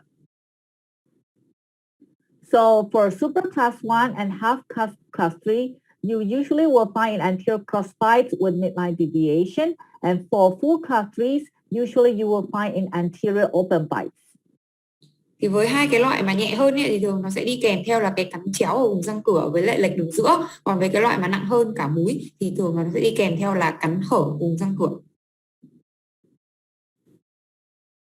So some of the treatment protocols for anterior open bites are either proclination of incisors, using power ridge and arch expansion modalities with Invisalign, suitable for upright or retrocline incisors with mid-face deficiency. Thì ở đây là các cái lựa chọn điều trị cho những cái ca cắn hở thì mình có thể là làm ngả cái răng cửa thì sử dụng cái tính năng power ridge và nong hàm. Thì cái này nó sẽ áp dụng ở cho những cái ca mà răng cửa nó mọc thẳng hoặc là nó hơi bị ngả lưỡi, và với những cái trường hợp mà nó bị kém phát triển tầng mặt giữa. Or utilizing extrusion of incisors with the multi-tooth extrusive attachments known as G4 and elastic reinforcement indicated in anterior open bites with long, low facial height. Cái thứ hai mình có cái lựa chọn điều trị là làm chồi các cái răng cửa. Thì cái này mình sẽ lợi dụng cái loại là attachment làm chồi răng đặt trên nhiều răng. Đây là một cái tính năng của gói G4. Ngoài ra thì mình có thể sử dụng thêm chun để hỗ trợ và sẽ áp dụng cho cái ca mà có cắn hở răng cửa và có cái mặt dưới dài. And with intrusion of posteriors to correct the anterior open bite, with the intrusive force from aligners or using tats indicated in anterior open bites with dolicho facial pattern. Và cuối cùng là mình sẽ có một cái cách điều trị, đó là mình sẽ đánh lún các cái răng sau. Thì cái việc đánh lún này có thể là dựa vào cái lực làm lún ở trên khay hoặc là thậm chí là kết hợp thêm là với vít, và cái này áp dụng cho những ca có cắn hở răng cửa và bệnh nhân mặt dài. And this is a photo of the G4 innovation with 4 extrusive attachments on the upper incisors for extrusion of 1, 2 to 2, 2. Đây là một cái hình ảnh là cái attachment làm chồi răng và được đặt trên toàn bộ nhóm răng cửa hàm trên. Đây là một cái tính năng của gói G4. So some of the protocols for class 3 correction are extrusion of upper or lower anterior teeth, intrusion of upper or lower molars, combination of 1 and 2, or proclination of upper incisors and retroclination of lower incisors, which is known as dental compensation, or option for surgery are some of the treatment protocols for class 3 correction. Ở đây là một số những cái cách để mình điều trị cái ca loại 3. Và mình sẽ thấy là đầu tiên là có làm chồi của cái răng cửa hàm trên và hàm dưới, hoặc là làm lún các cái răng hàm trên hàm dưới. Cái thứ ba là mình có thể kết hợp của cả là chồi răng cửa và lún răng hàm. Cái thứ tư là mình cho phép ngả răng cửa hàm trên ra và mình nghiêng răng cửa hàm dưới vào phía lưỡi. Thì đây là bù trừ răng đó. Và cái cuối cùng là phẫu thuật. So the non-surgical class 3 approaches are either IPR, elastic jump, digitalization, or extractions with class 3 corrections. Trong cái trường hợp mà mình điều trị không phẫu thuật thì mình có các cái lựa chọn như là cắt kẽ này, có cái bước nhảy bằng cách kéo chun này, di xa này và nhổ răng. So some of the case selection for anterior crossbites. Đây là một số những cái lựa chọn ca trong trường hợp mà mình có cắn chéo ở vùng răng trước. So this is a girl with anterior crossbite that comes into my office before her marriage.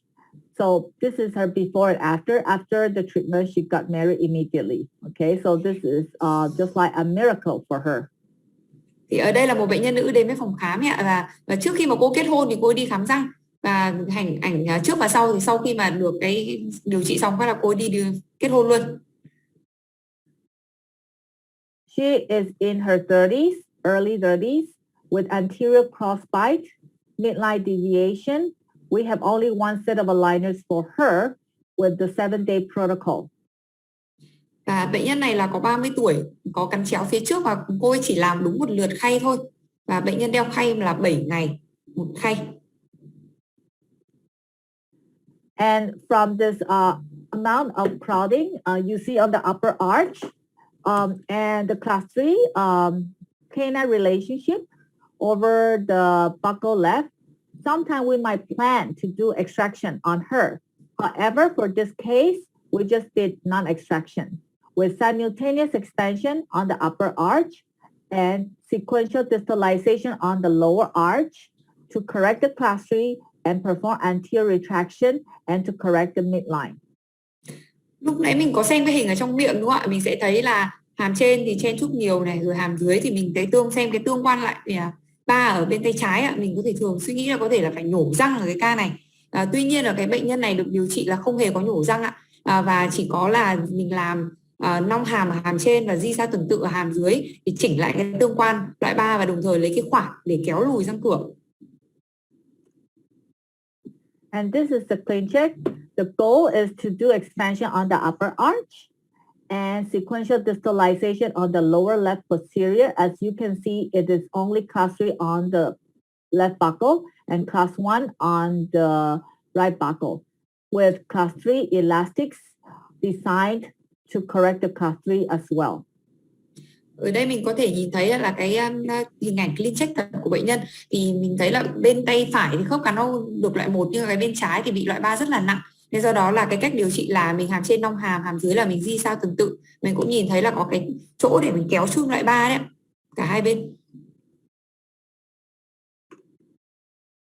And this is her progress photos with class 3 elastics and no midline elastics, and we are able to correct her midline at the end of the treatment, and with a good interdigitation in the anterior overbite overjet, and the posterior interdigitation is solid. Ở đây mình có thể nhìn thấy là cái tiến trình và cái sự thay đổi vào trong cái tiến trình điều trị. Thì bệnh nhân này hoàn toàn là không hề đeo chun để chỉnh đường giữa, nhưng mà đến cuối điều trị thì mình đã có cái đường giữa nó thẳng và kết thúc với điều trị với cái khớp cắn ở hai bên nó lồng múi rất là tốt và cái khớp cắn ở vùng răng cửa cũng rất là tốt. This is the changes in the upper arch, and you can see the power of segmental distalization on the lower arch as well. Distalization is both powerful on the upper arch and on the lower arch, even though the construction of bone on the maxilla and on the mandible are different. Thì ở hình ảnh này mình thấy là sự thay đổi về cái cung hàm ở trong cái quá trình điều trị, và mình thấy là cái di sa tuần tự ở hàm dưới nó rất là hiệu quả. Như vậy là cái di sa nó không chỉ có hiệu quả cho hàm trên mà nó hiệu quả cho cả hàm dưới nữa, mặc dù là mình biết là cái mật độ xương của hai hàm nó khác nhau. Okay, this is her changes in her lateral profile.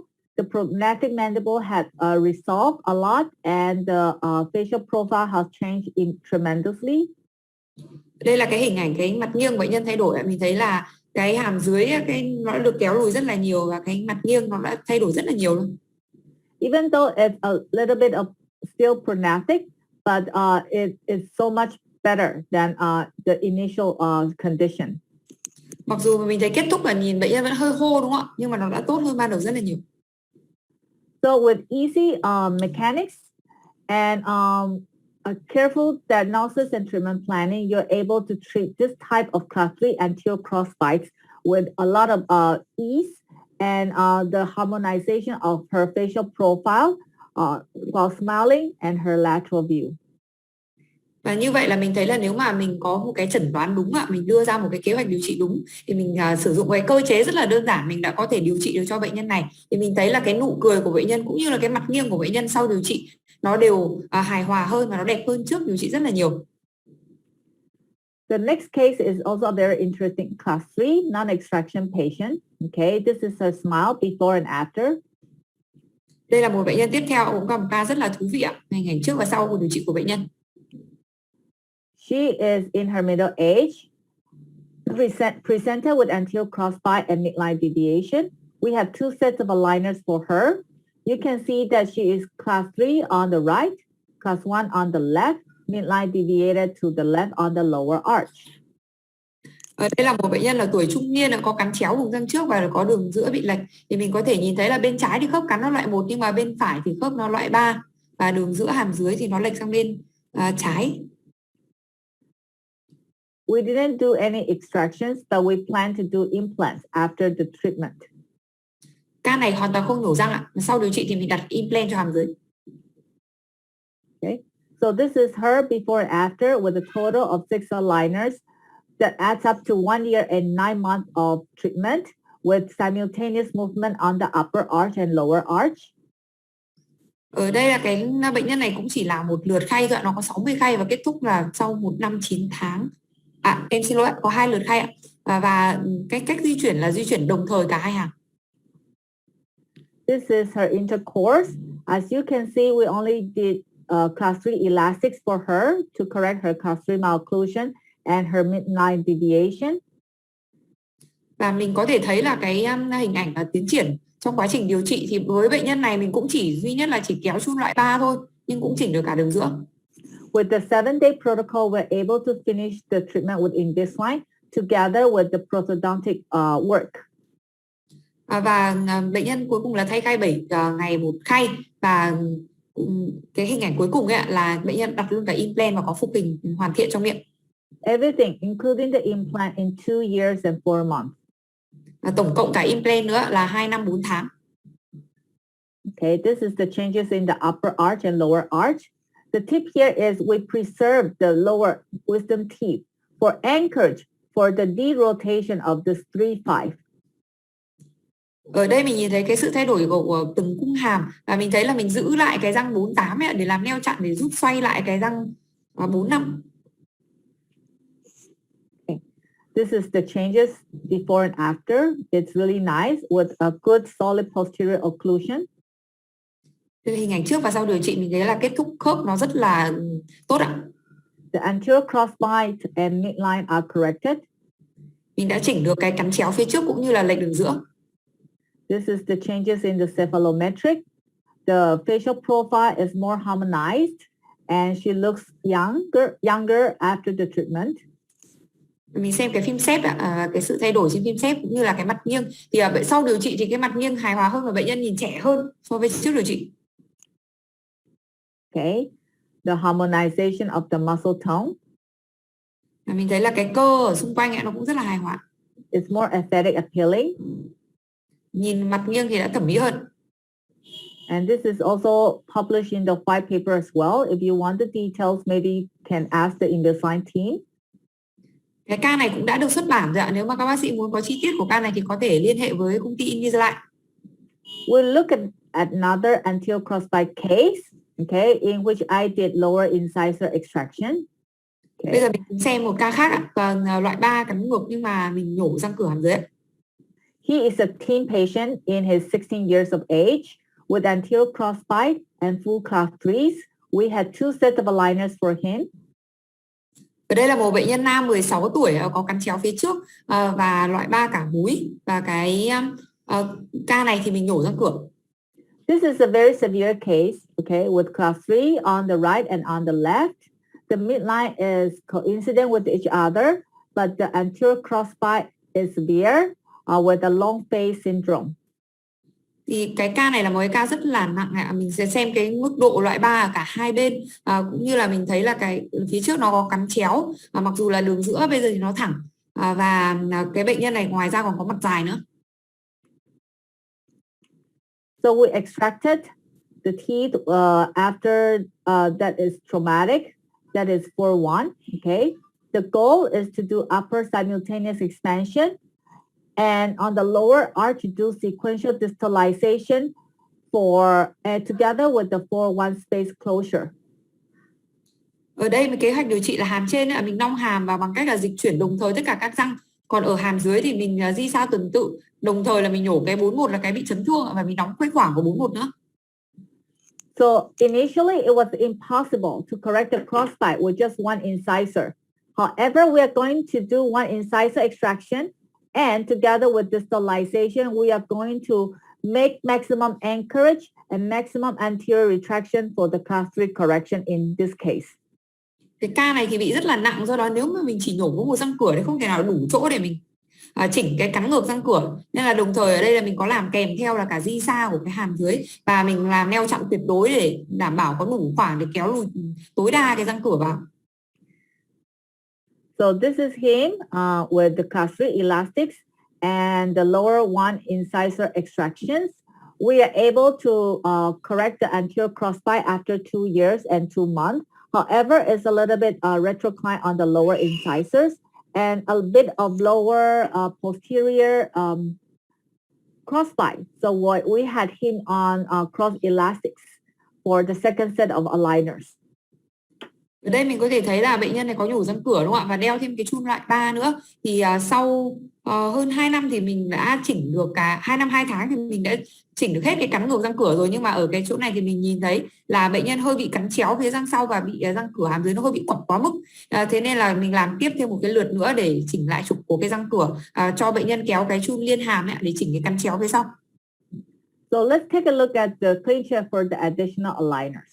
The goal on the upper arch is to do further expansion and proclination of upper anteriors, because I still find the upper anteriors a little bit upright. On the lower arch, we tend to achieve proclination of the lower incisors and correction of the lower left 4-6 and 4-7 in posterior crossbite with the upper molar. Thì ở đây là cái liên check của cái lượt mà là mình làm thêm đó. Thì mình có thấy là hàm trên của mình là tiếp tục và mình nong hàm tiếp ra nữa, và cái trục của răng cửa hàm trên nó vẫn hơi bị thẳng quá nên là mình cho nó ngả ra một chút. Còn ở hàm dưới thì mình chỉnh lại cái tọt của cái răng cửa hàm dưới, nó đang bị quặp quá, mình cho nó ngả ra ngoài. Và đồng thời là mình phải chỉnh cái phần mà cắn chéo ở bên tay phải ạ. Okay. So this is him before and after the additional aligners. This is the upper arch and the lower arch. You can see here, okay, there's a button hook on the lingual of upper 6 and button hook on the lower 6 and lower 7 for cross elastic wear. Ở đây là cái sự thay đổi cung răng đúng không ạ? Mọi người có để ý là trên cái răng 16 này nó có một cái button ở mặt trong, và ở trên răng 46, 47 nó có 2 cái button mặt ngoài. Đây là cái chỗ để mình kéo chun liên hàm để chỉnh cắn chéo. So we are able to correct the posterior crossbite near the end of the treatment. Vậy là đến đoạn cuối thì mình đã có thể chỉnh được cái cắn chéo phía sau. Because the transverse arch form for class 3 are usually wide on the lower arch. Mình biết là cái bệnh nhân loại 3 thì rất hay gặp cái kiểu là hàm dưới nó rất là rộng. This is his cephalometric change. He is a long face to start with. So after the treatment, he's still long face. We are not able to change his skeletal with just orthodontic treatment, but he is satisfied with with the changes with orthodontic. Thì mình xem cái sự thay đổi trên kim xếp ấy ạ. Lúc đầu tiên là bệnh nhân này mặt đã rất là dài rồi, thì sau điều trị mặt bệnh nhân cũng vẫn rất là dài, thì mình không thể nào thay đổi được cái kiểu xương của bệnh nhân, thì mình chỉ chỉnh được răng thôi. Tuy nhiên là bệnh nhân đã hài lòng với là cái việc là chỉnh được răng. This is his panoramic changes.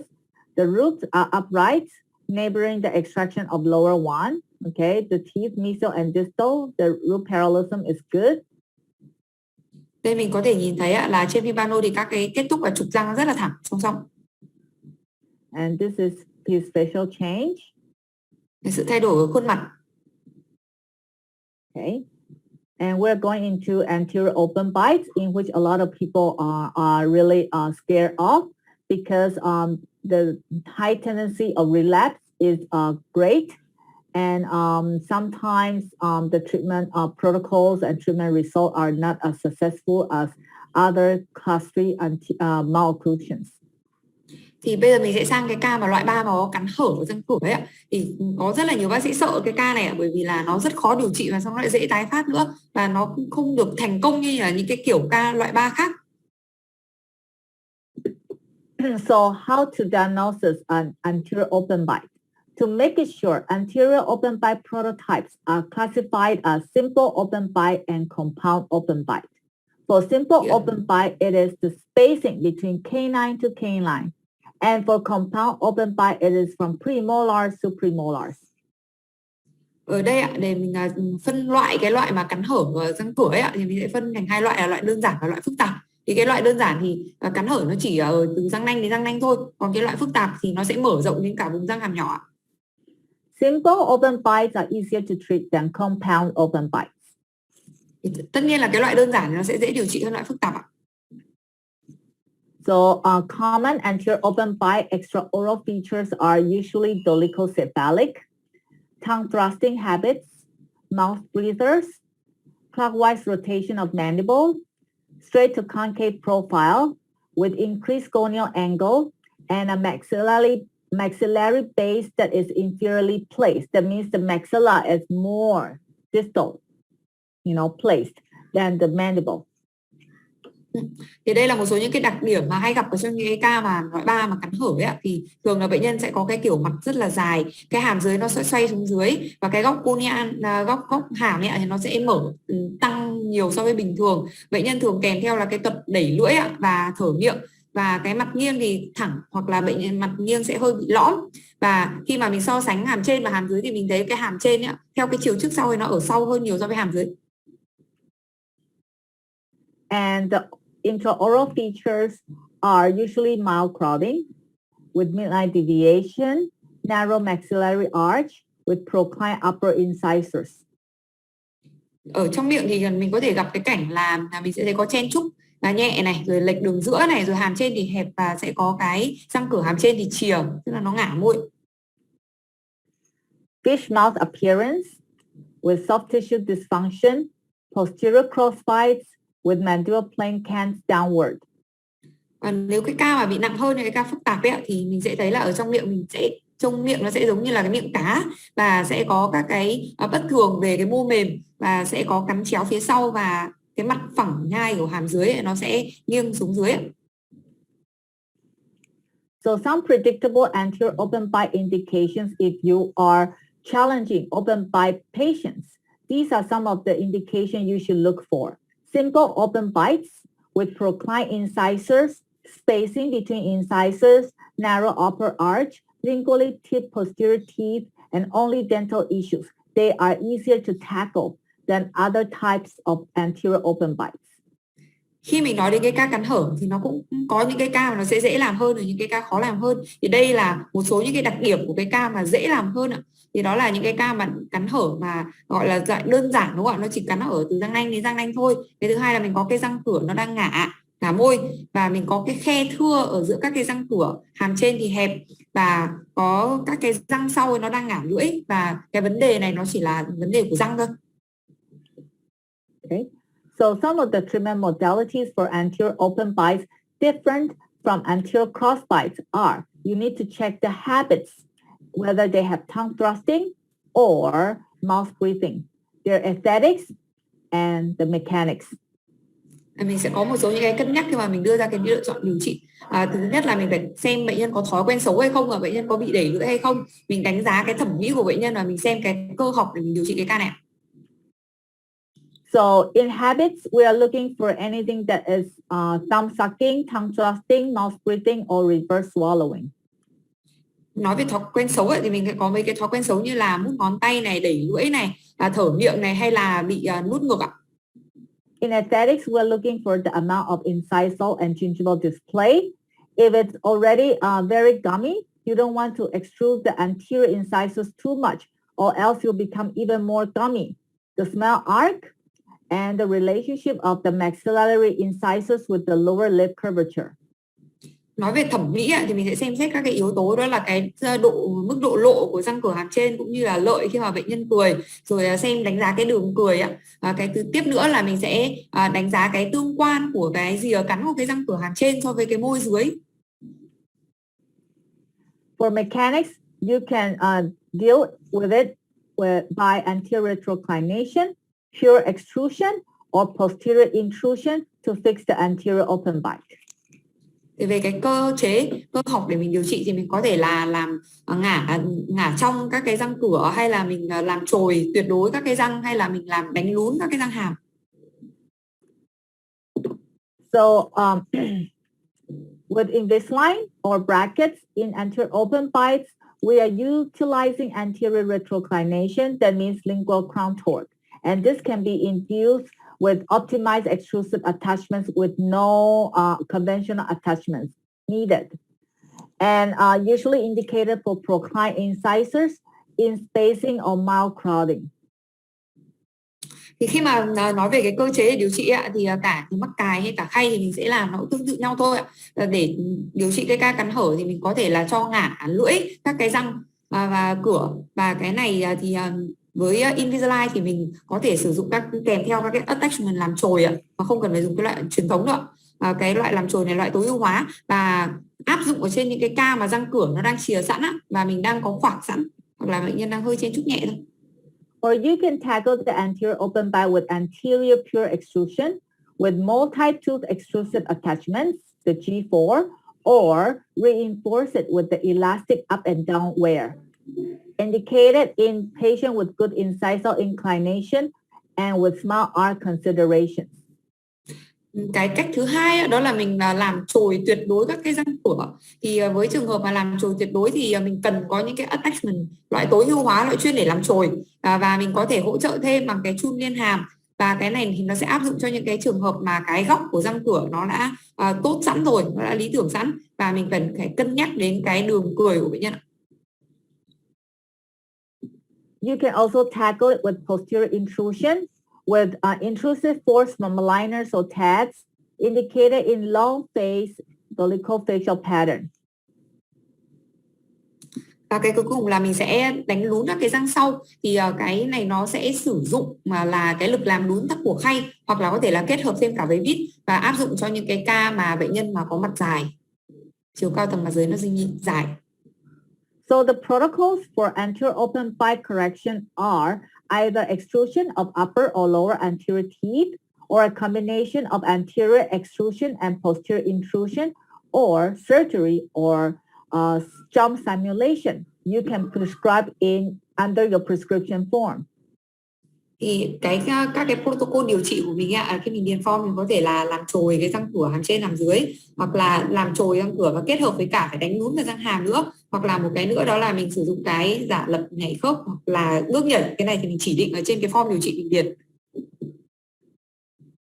So some of the non-surgical anterior open bite approaches that is different from anterior crossbite is 7, tongue training, okay? 1 to 6 is similar with anterior crossbite correction, except for the soft tissue exercise. Và đây là các cái cách mà điều trị mà không phẫu thuật thì nó cũng giống như là cái ca mà có cắn chéo răng cửa như vậy mình đã bàn tới, nó chỉ khác cái điểm số 7 là mình phải tập luyện lưỡi. Cái ca mà có cắn ngược răng cửa mà không có cắn hở thì mình không phải tập lưỡi. So let's go over a few cases with anterior open bites are very interesting and a lot to learn. Okay, the first is the boy that comes into my clinic. We utilize the G4 innovation for him. We use the plastic and the elastic. Thì ở đây là một cái mình sẽ xem qua một số ca rất là thú vị. Cái bệnh nhân này là bệnh nhân đến phòng khám và mình thấy là có cắn hở rất là nặng, đúng không ạ? Cái ca này điều trị bằng khay cùng với chun. He was originally a surgical patient but refused to go into surgery. He came with an anterior open bite and a full class 3. We did 2 sets of aligners for him with lower force extractions. Thì đây là một cái bệnh nhân mà gần 20 tuổi. Thực ra bản chất cái ca này là một cái ca phải đi phẫu thuật rồi, nhưng bệnh nhân đã từ chối không chịu phẫu thuật. Thì do đó là mình phải cố để điều trị chỉnh răng. Bệnh nhân có cắn ngược và có cắn hở ở phía trước rất là nặng. Và có loại 3 rất là nặng, thì có phải làm 2 lượt khay cho bệnh nhân này với cái kế hoạch điều trị là nhổ 2 cái răng 4 hàm dưới. This is his clean check with an aligner of 87. On the upper arch, our goal is to do simultaneous expansion, anterior extrusion, and posterior intrusion to correct the anterior open bite. On the lower arch, we adopt the maximum anchorage for 3-4 and 4-4 space closure.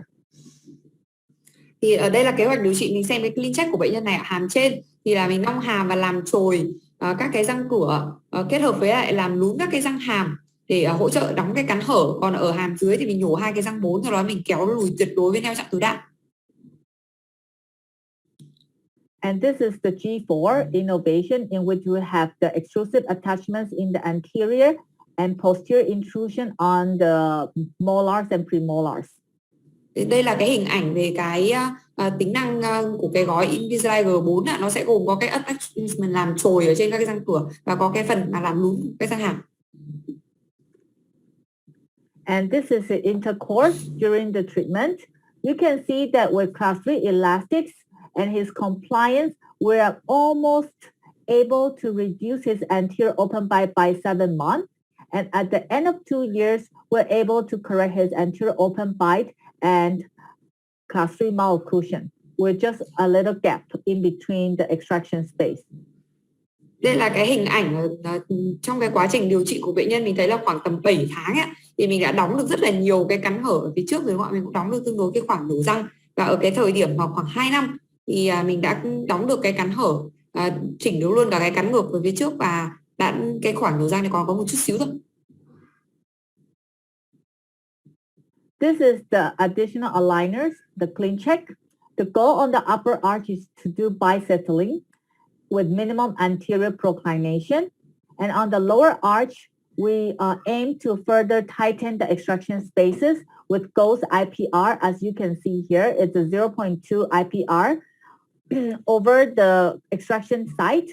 However, we don't do the IPR. It's just like fake IPR or like digital power chain.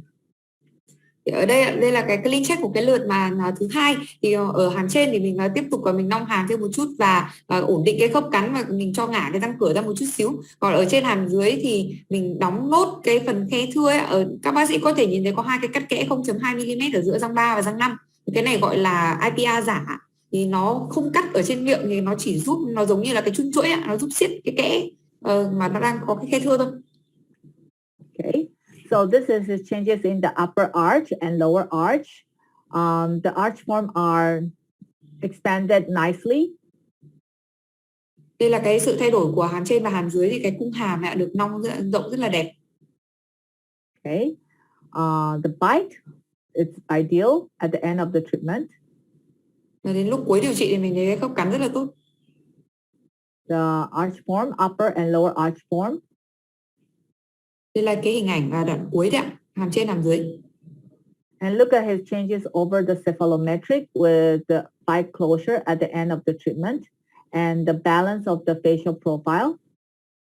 Thì mình cũng xem cái phim xếp để mình xem cái sự thay đổi cái mặt nghiêng cũng như là cái sự đóng của cái cắn hở.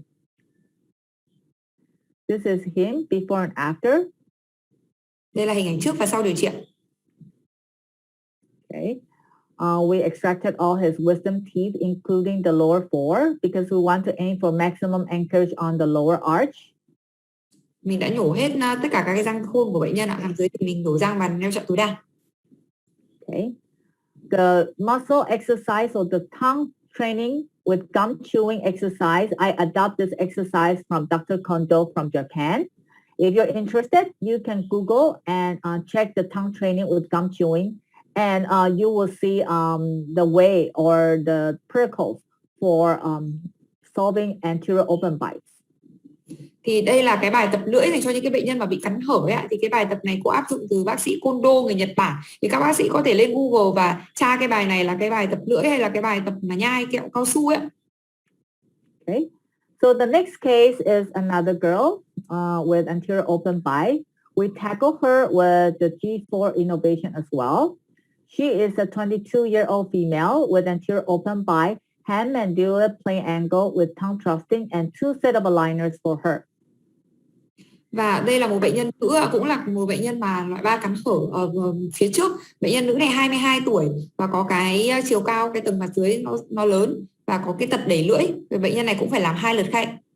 She is more crowded than the last patient with a lot of tipping over lower 7, okay? And during this time, I'm more experienced with the system. I know how to design a good attachment for mesial uprighting. So in the following 2 cases, I'm going to talk about a little bit about molar uprighting. Ở đây mọi người để ý là cái ca này chen chúc nhiều hơn cái ca trước, mà mình để ý cái răng 47 ạ. Nó kẹt rất là nhiều vào cái chỗ răng 46. Thì lúc mà làm cái ca này thì cô đã rất là có nhiều kinh nghiệm rồi. Thế nên là cô sẽ dựng, tí nữa cô sẽ chỉ cho mình cái cách làm sao để dựng được cái răng hàm nó bị đổ. We didn't do extraction on her, okay? So we have the G4 innovations for her. This is her intraoral condition. Và cái ca này không nhổ răng ạ, và cô chỉ áp dụng các cái tính năng của gói G4. Đây là các hình ảnh mà của bệnh nhân ở giữa điều trị, trong cái tiến trình điều trị ạ. Besides leveling and alignment, we utilize upper extension together with midline elastics to correct her midline issues. Cái ca này thì hàm trên thì mình nong hàm và chỉ có làm phẳng làm đều cái răng thôi. Và ở ca này thì có sử dụng cái chun chỉnh đường giữa để chỉnh lại cái đường giữa. At the end of almost 2 years, we're able to finish her with good posterior interdigitation with midline coincident with each other on the upper and lower arch. Mình thấy là khoảng gần 2 năm, 1 năm 8 tháng thì mình đã kết thúc được cái ca với lại cái khớp cắn phía sau nó rất là tốt và cái đường giữa nó đã thẳng. Can you see my attachment at 7 months? Okay. I like to use the horizontal CRT for molar uprighting. Okay. It has to be sturdy and rigid and steady, and the aligner fits good over the attachment. Ở đây ạ, thì ở cái khoảng 7 tháng mọi người có để ý là có nhìn thấy cái attachment ở trên các cái răng hàm không ạ? Các cái răng hàm lớn ấy, thì khi mà sử dụng cái attachment để dựng răng ấy, cô rất là thích dùng cái attachment nằm ngang, và nó còn cần phải là to khỏe và nó cứng chắc, khay nó phải thật là ôm khít sát với những cái attachment này thì nó mới giúp để dựng cái răng lên được. Okay, so you can see that upper and lower changes, especially the lower, okay, 7s, okay, you can see that it's uprighted nicely with a good design of attachment. It doesn't have to be fancy, but it needs to be rigid and sturdy. Thì ở đây ạ, mọi người có thể nhìn thấy là cái sự thay đổi của cái cung răng, nhất là hai cái răng 7 hàm dưới ạ, thì nó đã được dựng lên. Mình thấy là cái cách mình dùng attachment ấy nó không cần phải là dùng cái gì hoa mỹ đâu, nhưng mình chỉ cần một cái nó phải cứng chắc và nó phải đảm bảo nguyên vẹn trong cái quá trình mà mình sử dụng. This is the before after and the power of the G4. You can see the G4 helps with the extrusion of the upper and lower incisors. Thì đây là cái hình ảnh trước và sau điều trị, trước và giữa, thì mình thấy là cái gói G4 ấy, với những cái attachment làm chồi nó giúp làm chồi cái răng cửa rất là tốt. And you might be wondering, how could I usually have so good posterior interdigitation? Because I usually do finishing and detailing with this up and down elastics at the final stage, in which if I find there's posterior open bite, I will tend to cut the aligner and then we pull triangular up and down elastics for the finish and detail. Mọi người có thể thắc mắc là làm tại sao cô có thể kết thúc được tất cả những cái ca của mình với cái lồng múi phía sau rất là tốt. Đó là bởi vì là cô luôn luôn kết thúc. Nếu mà đến đoạn cuối điều trị em mà phát hiện ra có cắn chéo ở phía sau, cô luôn luôn cho bệnh nhân đeo cái chun zigzag, cái chun hàm trên hàm dưới liên hàm đấy để đóng khớp. Thì ở đây là có cắt khay ở phía sau và bệnh nhân phải đeo cái chun liên hàm. Sorry. Okay. So posterior bisettling with triangular elastics. Okay. Mình sẽ đóng cắn bằng cái chun tam giác. This is her before and after. Her lateral profile is more harmonized. The prognathic lower lip is more is a lot better aesthetic at the end. Thì đây là cái hình ảnh bệnh nhân trước và sau điều trị ạ. Cả phim xếp và mình thấy là cái môi dưới ban đầu nó hơi nhô đúng không ạ? Nó đã được kéo lùi lại thì nó đã hài hòa hơn. This is her panoramic. As you can see, the 4-7 is mesially tipped. At the end of the treatment, the angulation is uprighted with just a good design attachment. Cái răng 47 ấy, mình xem trên pano ban đầu nó rất là đổ, bị kẹt hẳn vào cái chỗ cổ răng 46, nhưng mà chỉ dùng mỗi khay và attachment thiết kế nó hợp lý là mình dựng được cái răng này rồi. Okay. So in the next patient is also an anterior open bite. This is the before and after, and we did mesialization for her, a whole unit molar mesialization. Thì một bệnh nhân tiếp theo cũng là một bệnh nhân mà có cắn hở phía trước, và ở cái bệnh nhân này thì cái kế hoạch điều trị lại là di gần ạ. Mình đã di gần cả một múi răng ở cái bệnh nhân này luôn. So the problem list is a class 1 procumbency with mild crowding, midline shifting, big decay over 4-6. I love big decay and I love to extract big decays. Tongue thrusting and anterior open bite. Thì ở đây mình thấy là có cái bệnh nhân này là có Sorry. Yeah. Thì bệnh nhân này có loại 1 ạ, có chen chúc nhẹ, đường giữa thì bị lệch và có một cái lỗ sâu rất là lớn ở trên răng 46. Cô rất là thích mấy cái răng mà đã sâu giãn rất là to, mình rất là dễ quyết định nhổ nó đi. Bệnh nhân này có thói quen xấu đẩy lưỡi và có cắn hở răng cửa. And this is the lateral profile. She has a good E-line and the nasolabial angle is acute. Okay, so Thì mình nhìn cái mặt nghiêng ạ, thì đấy là bệnh nhân cái góc mũi môi thì nhỏ, mặt nghiêng thì lồi. An acute nasolabial angle indicates extraction. Và những cái ca như thế này nó cần nhổ răng ạ, vì cái góc mũi môi nó lại nhỏ.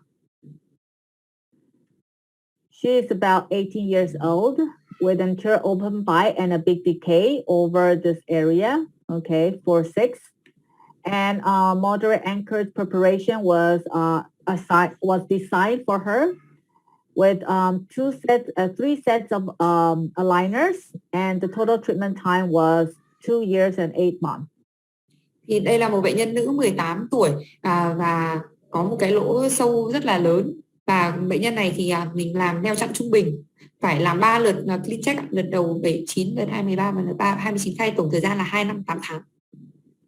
So we plan to extract this 4-6 and mesialize the 4-7 to close the extraction space. Thì ở cái ca này là mình nhổ cái răng 46, sau đó mình đã di gần răng 47, đóng khoảng. Because 4-6 is a hopeless teeth, so we utilize upper 5 extraction, 3-5 extraction, and 4-6 extraction on her with a conventional attachment design with moderate anchorage, 4-7 mesialization, anterior incisor extrusion with lower molar intrusion and class 3 elastics. Vậy tổng kết cái kế hoạch điều trị thì nó gồm có nhổ 2 cái răng 5 hàm trên cộng với răng 35 và răng 46 vì cái răng ấy nó hỏng, và mình thiết kế dùng các cái attachment truyền thống và neo chặn trung bình và di gần cái răng 47 ạ. Mình cũng làm trồi các cái răng cửa hàm răng cửa và đánh lún các cái răng hàm và dùng thêm chun loại 3 nữa. And this is the staging for her. As you can see, the key here is to look at this mesialization of the 4-7. It starts on the final stages when all the other teeth are not moving, okay, and the anchorage is preserved. Ở đây mình xem cái staging ạ, mình vào để ý là cái răng 47 nó chỉ được di gần ở đoạn cuối của điều trị. Khi mà những cái răng phía trước ấy nó đã hoàn thành cái chuyển động rồi, nó đứng im rồi, nó sẽ đảm bảo cái neo chặn để cho cái việc di gần.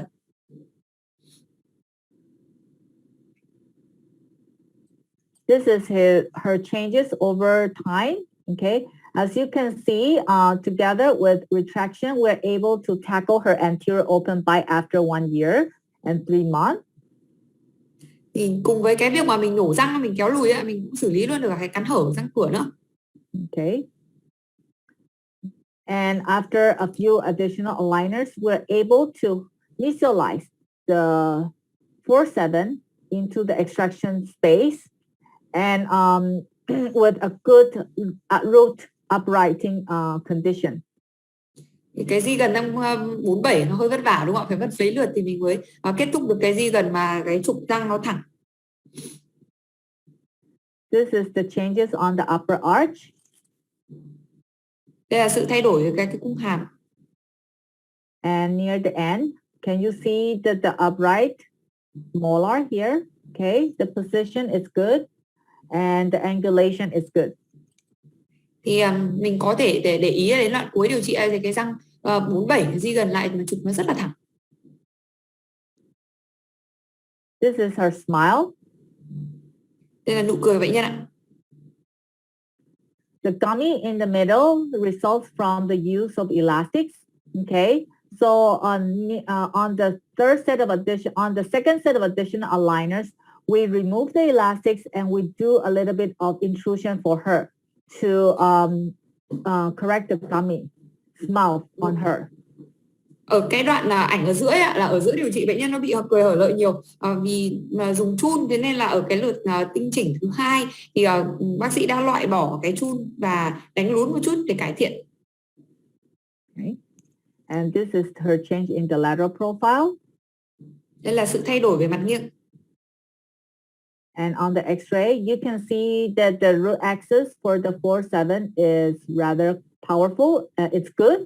So the system is rather powerful if you have a good staging design for the anchored preparation for mesialization. Ở đây mình có thể thấy là đến lúc kết thúc thì cái trục của răng 47 khá là tốt. Như vậy là nếu mà mình biết cái cách thiết kế cùng attachment rồi staging thì cái khí cụ nó rất là hiệu quả trong cái việc mà di chuyển răng. This is her changes in the cephalometric. Đây là xem cái sự thay đổi trên phim xếp ạ. The angulation of the upper and lower incisors are nice. Mình có thể nhìn thấy cái trục nghiêng của răng cửa hàm trên hàm dưới khá là đẹp ạ. So in severe open bite and severe deep bite, the tip and trick here is to do overcorrection. And the overcorrection means you do open bite into a deep bite on your clean check. And for severe deep bite, you have to finish it into a HUH or an open bite in order to get, the difference between plastic and clinical.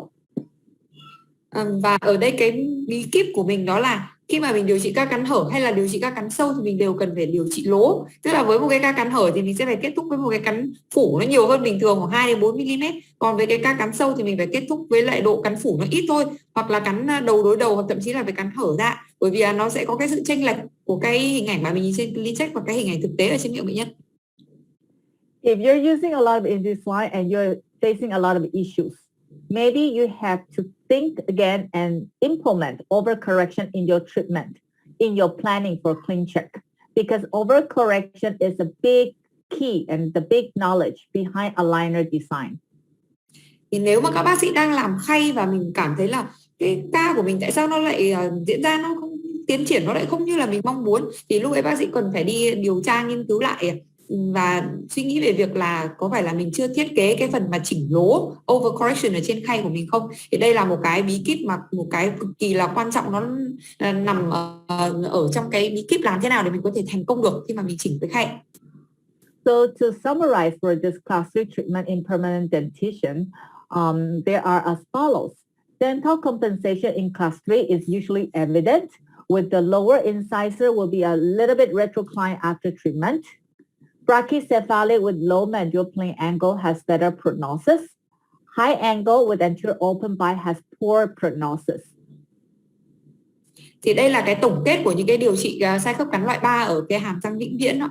Thì cái đầu tiên là mình sẽ thấy là mình sẽ rất là hay phải làm cái bù trừ răng, đúng không ạ? Tức là răng cửa hàm dưới nó sẽ phải hơi bị ngả lưỡi một chút sau điều trị. Và cái ca mà nó có cái mặt ngắn với cái góc mặt phẳng hàm dưới nó nhỏ, lúc mà bắt đầu điều trị thì nó sẽ có tiên lượng tốt hơn. Còn ngược lại cái ca bệnh nhân mặt dài với lại cái cắn hở ở phía trước mà khi mà bắt đầu điều trị thì cái tiên lượng ca đấy nó lại kém hơn. We can get excellent vertical control with class 3 malocclusions. Midline correction is predictable with activations in the aligner or midline elastics. And class 3 elastics assist the tooth movement already built into the aligner system. Sequential distalization is not only for upper arch, it's also very predictable on the mandibular arch. Và một cái nữa đó là khi mà mình điều trị loại 3 với lại khay thì mình sẽ có thể kiểm soát được cái chiều đứng của bệnh nhân rất là tốt. Và cái việc bệnh nhân ban đầu có cái lệch đứng giữa thì cái việc chỉnh đứng giữa nó cũng có tiên lượng rất là tốt. Thì bác sĩ có thể thiết kế ngay cái việc chỉnh đứng giữa ở trên khay hoặc là hỗ trợ thêm bằng cái chun chỉnh đứng giữa. Một cái nữa đó là khi mà mình cần kéo chun loại 3 thì mình có thể thiết kế ngay cái kéo chun loại 3 ở ngay trên cái clean check của mình. Và cuối cùng đó là cái việc di xa thì nó rất là hiệu quả, không phải là chỉ với mỗi hàm trên mà cả hàm dưới đâu. Okay. So for the next section, we're going over some digital tools before we end for the day. I will keep it short and straightforward. So on your clean check, you have this button in which you can check the size of the teeth. Thì ở đây phần cuối cùng nó sẽ là cái phần cô sẽ chia sẻ một số những cái công cụ mà kỹ thuật số cho các bác sĩ. Phần này nó sẽ khá là ngắn thôi trước khi mà mình sẽ kết thúc. Thì ở trên cái clean check mình sẽ có một cái công cụ là phân tích chỉ số Bolton ạ. Very useful when you are checking which tooth to extract and the amount of retraction that you are wanting. Thì cái Bolton này nó rất là hiệu quả trong nhiều trường hợp để mình xem là hàm nào thừa, hàm nào thiếu kích thước răng, rồi mình xem mình nhổ cái răng nào. Okay, so from here, you know that we have maxillary excess. So extraction on the upper arch is more logical than extraction on the lower arch. And maybe by looking at this, you just want to do upper extractions and no lower extraction. Thì ví dụ ở cái bệnh nhân này mình thấy là Bolton nó đang thừa ở hàm trên và như vậy là nếu mà mình định nhổ răng thì mình thấy là có khi mình chỉ nhổ hàm trên thôi. Nó hợp lý hơn là mình nhổ cả hai hàm. Another tool is the arch width, which shows the arch width on the upper arch and lower arch. Thì cái công cụ thứ hai là cái công cụ mà độ rộng khung hàm ấy, nó sẽ cho mình biết cái độ rộng khung hàm cả hàm trên hàm dưới. And the amount of expansion you have planned. Và nó cũng cho mình biết luôn là cái lượng nong hàm mà mình chỉ định cho bệnh nhân là bao nhiêu. Okay. The overjet and overbite, you know, in the old days, we had to use a ruler and we had to measure over the model, plaster model. But nowadays, we don't have to do that. There is this digital overjet and overbite calculation on the CleanCheck that you can pull out and you can check the overjet and overbite relationship for your case. Thì cái công cụ tiếp theo là cái đo độ cắn chìa và độ cắn phủ ấy ạ. Chứ ngày xưa xa xưa thì mình sẽ phải cầm cái thước đúng không ạ? Mình cầm cái mẫu hàm trên tay rồi mình đo. Nhưng bây giờ thì nó đã có cái công cụ số và mình cứ mở cái công cụ là mình sẽ biết được ngay là cái ca này cắn chìa và cắn phủ nó là bao nhiêu mm. Okay. So with the overjet and overbite, you can see how much overjet and final overbite you get on your form.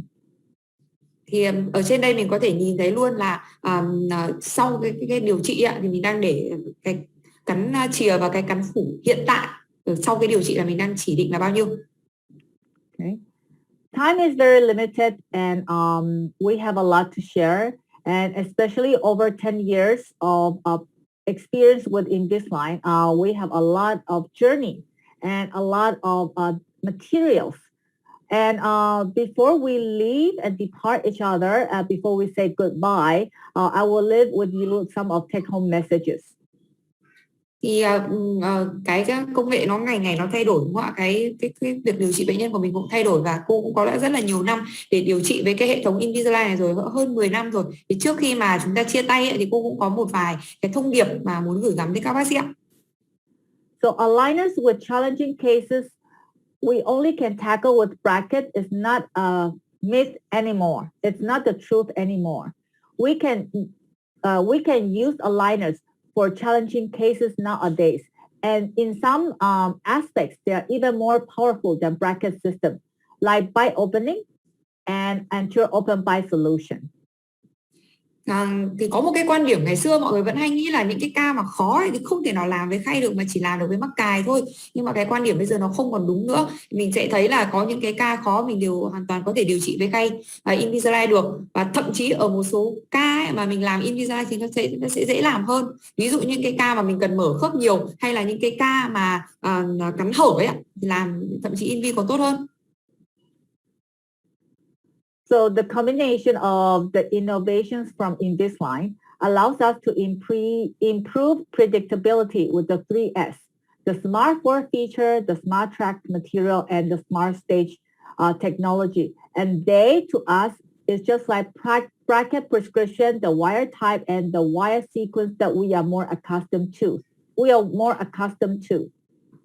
Thì mình thấy là Align thì cung cấp cho mình rất là nhiều những cái công cụ trong tay để giúp cho các cái chuyển động răng nó sẽ được tiên lượng tốt hơn, được kiểm soát tốt hơn. Thì nó có 3 chữ S là Smart Force Feature, Smart Track Material và Smart Stage Technology là cái vật liệu các cái tính năng thông minh và cái phân chia dịch chuyển. Thì nó cũng tương tự như các cái mà mình đang làm trên mắc cài đó là mình gắn các cái mắc cài với các cái thông số khác nhau, rồi mình dùng các cái loại dây khác nhau, rồi mình thay dây với những cái dây có kích thước rồi cái hình dạng khác nhau, nó cũng tương tự như vậy. Okay, so we'll skip this. So there are a lot of new and advanced procedures for hope of aligners. Như vậy là sẽ có rất nhiều cái hy vọng trong tương lai đúng không ạ? Với cái việc mà điều trị về chỉnh máng. And we're able to achieve excellent outcome with results much better than bracket system. Và mình sẽ hy vọng là mình càng ngày càng quen thuộc với cái công cụ, mình sẽ có được cái kết quả lâm sàng tốt hơn. If you know your mechanics and your tools well. Nếu mà mình nắm được cái cơ chế nó tốt, đúng không ạ? Mình nắm được cái công cụ của mình tốt thì mình sẽ có cái điều trị tốt. There's always a different ways of doing things. In the old days, if we are going to look for direction, we use a map. But now we use the Google app. Everything is going digital. Mình có thể thấy là ngày xưa ấy, mình đi đâu mình sẽ phải mở cái bản đồ bằng giấy hoặc mình tìm đường ạ. Nhưng bây giờ mình không còn làm như thế nữa, mình sẽ dùng cái Google App, cái map ở trên máy tính. Orthodontic is also the same. Mọi thứ nó đều chuyển sang công nghệ ạ, và chỉnh nhau cũng thế ạ. There is a paradigm shift from bracket to aligner system. Và ở đây mình thấy là có những cái sự thay đổi về hệ thống mắc cài. So the world is digital. Invisalign is digital, and your practice for now and the future is digital. So you need to be bold and be confident and make your move to make an end-to-end digital solution for your practice. Thế giới thì đang chuyển sang kỹ thuật số ạ. Và cái chỉnh nha bằng khay trong Invisalign thì nó cũng là một cái kỹ thuật số, và hiện tại hay là tương lai của mình nó sẽ đều là chuyển mình kỹ thuật số, nên là mình phải luôn sẵn sàng, mình phải trang bị cái kiến thức cho mình để có thể thích nghi được với sự thay đổi. But don't let digitization control you, okay? Digitization is a good servant, but a bad master. You are the master for your patients. And this sentence or this phrase had been brought out by Dr. Steiner, the father of orthodontics, so many years ago. Thì đây là một cái câu danh ngôn của bác sĩ Steiner ấy, một người mà mình nghe tên là mình biết là rất là nổi tiếng xa xưa rồi, đúng không ạ? Thì từ xa xưa ông ấy đã nói là kỹ thuật số ấy, nó không phải là, nó là một cái người phục vụ cho mình rất là tốt, nhưng nó không phải là người chủ tốt. Mình phải là cái người chủ, đúng không ạ? Mình nắm cái công nghệ trong tay, mình phải kiểm soát cái việc điều trị của mình. Okay. So thank you all the doctors from Vietnam for having me today. I have a lot to share. Time is running out, so I might be a little bit rushing at the end, but I want to try to finish all the things that I have prepared for all of you. So have a good night, and I will just stop here for another few minutes. And if you have any questions, we can try to clear it out, or you can leave me an email or contact me through the email, and I might be able to help.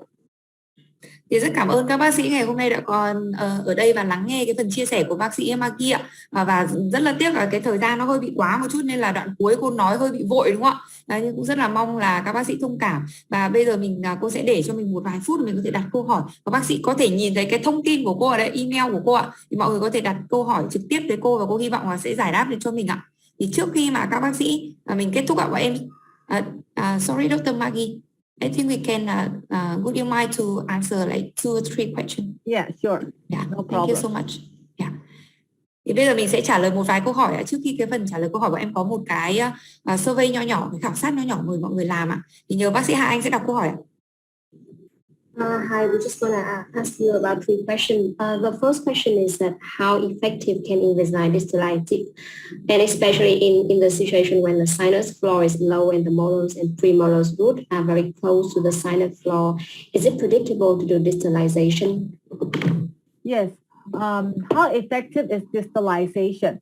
I think distalization is very predictable with the aligner system. You just need to know the staging for your distalization. There are many types of distalization. There's the frog pattern, the V pattern, the, one by one, okay? So to make it predictable, it is to move every teeth one by one after the another. That is the best. But usually with that protocol, it takes up a lot of time, okay? So my protocol for distalization is to move 7 halfway. Then I start to move 6. And when 6 and 7 are at their final position, I start to move 4 and 5 together. And in this way, you have the posterior anchorage to move the 4 and 5. And after 4, 5, 6, 7 are at the final position, you start move the anterior. In this way, you prepare the anchorage, you're going to get a predictable distalization with Invisalign. And you don't have to be scared with the flow of the sinus is low, because the sinus, it's soft tissue. You just push it back. You're not going to break it. You don't have to be afraid that you're going to break the sinus floor. Có một bác sĩ có hỏi là về cô có thể nhận xét về cái hiệu quả của việc di xa không ạ? Đặc biệt là trong cái trường hợp mà hàm trên ấy, cái xoang nó xuống rất là thấp, rồi chân răng nó nằm ở trong xoang rất là nhiều, thì mình có liệu cái ca như thế mình có di xa được hay không? Thì cô nói là cái việc di xa thì nó rất là hiệu quả với Invisalign, và bác sĩ đừng lo lắng, chỉ cần bác sĩ thiết kế cái staging ấy, cái phân chia cái dịch chuyển nó hợp lý thì mình có thể di xa được. Thì có rất là nhiều loại staging khác nhau, thì có thể là di theo kiểu như con ếch nhảy ạ, tức là răng 7 đi xong rồi răng 6 mới được đi. Làm như thế thì tất nhiên là sẽ là hiệu quả cao nhất, nhưng mà nó sẽ tốn rất là nhiều khay và mất rất là nhiều thời gian. Thì hãng thì có làm cái loại là răng 7 đi một nửa, rồi răng 6 đi một nửa, rồi sau khi răng 6 một nửa răng 5 đi. Cô thì có biến đổi một chút, thì cái staging khi di xa của cô ấy là cô di răng 7 một nửa, rồi bắt đầu di răng 6. Khi răng 7 và răng 6 kết thúc di xa thì nó sẽ dừng lại. Lúc đó thì cô sẽ di răng 4 và răng 5 cùng một lúc. Cái răng 4, răng 5 di xong thì cô mới di răng cửa. Tức là mình cũng gọi là mình chia nhỏ cái việc dịch chuyển ra, thì nó đảm bảo là lúc mà răng 4 và răng 5 đi thì răng 6, 7 nó đã đứng lại, nó sẽ đứng im để làm neo chặn. Và lúc ấy răng cửa cũng đang đứng im để làm neo chặn, thì nó sẽ đảm bảo cho mình. Thì mọi người đừng lo về cái xoang ạ. Cái xoang mình khi mà mình đi xuyên qua cái xoang thì nó không làm thủng hay làm hỏng gì xoang cả. Nó cũng chỉ là một cái mô trong cơ thể mình thôi, mình vẫn có thể dịch chuyển xuyên qua cái xoang ấy được. Thank you, Dr. Meki. We have another question about the posterior open bite. Some of the doctors are afraid that treating with clear aligners can cause posterior open bite. So how do you prevent and how do you resolve it? Okay.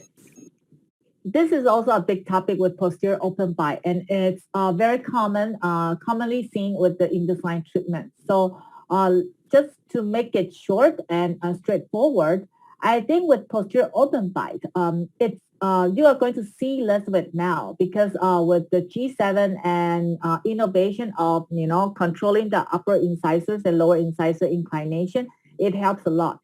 So with posterior open bite, you need to find what is the problem that induced the posterior open bite.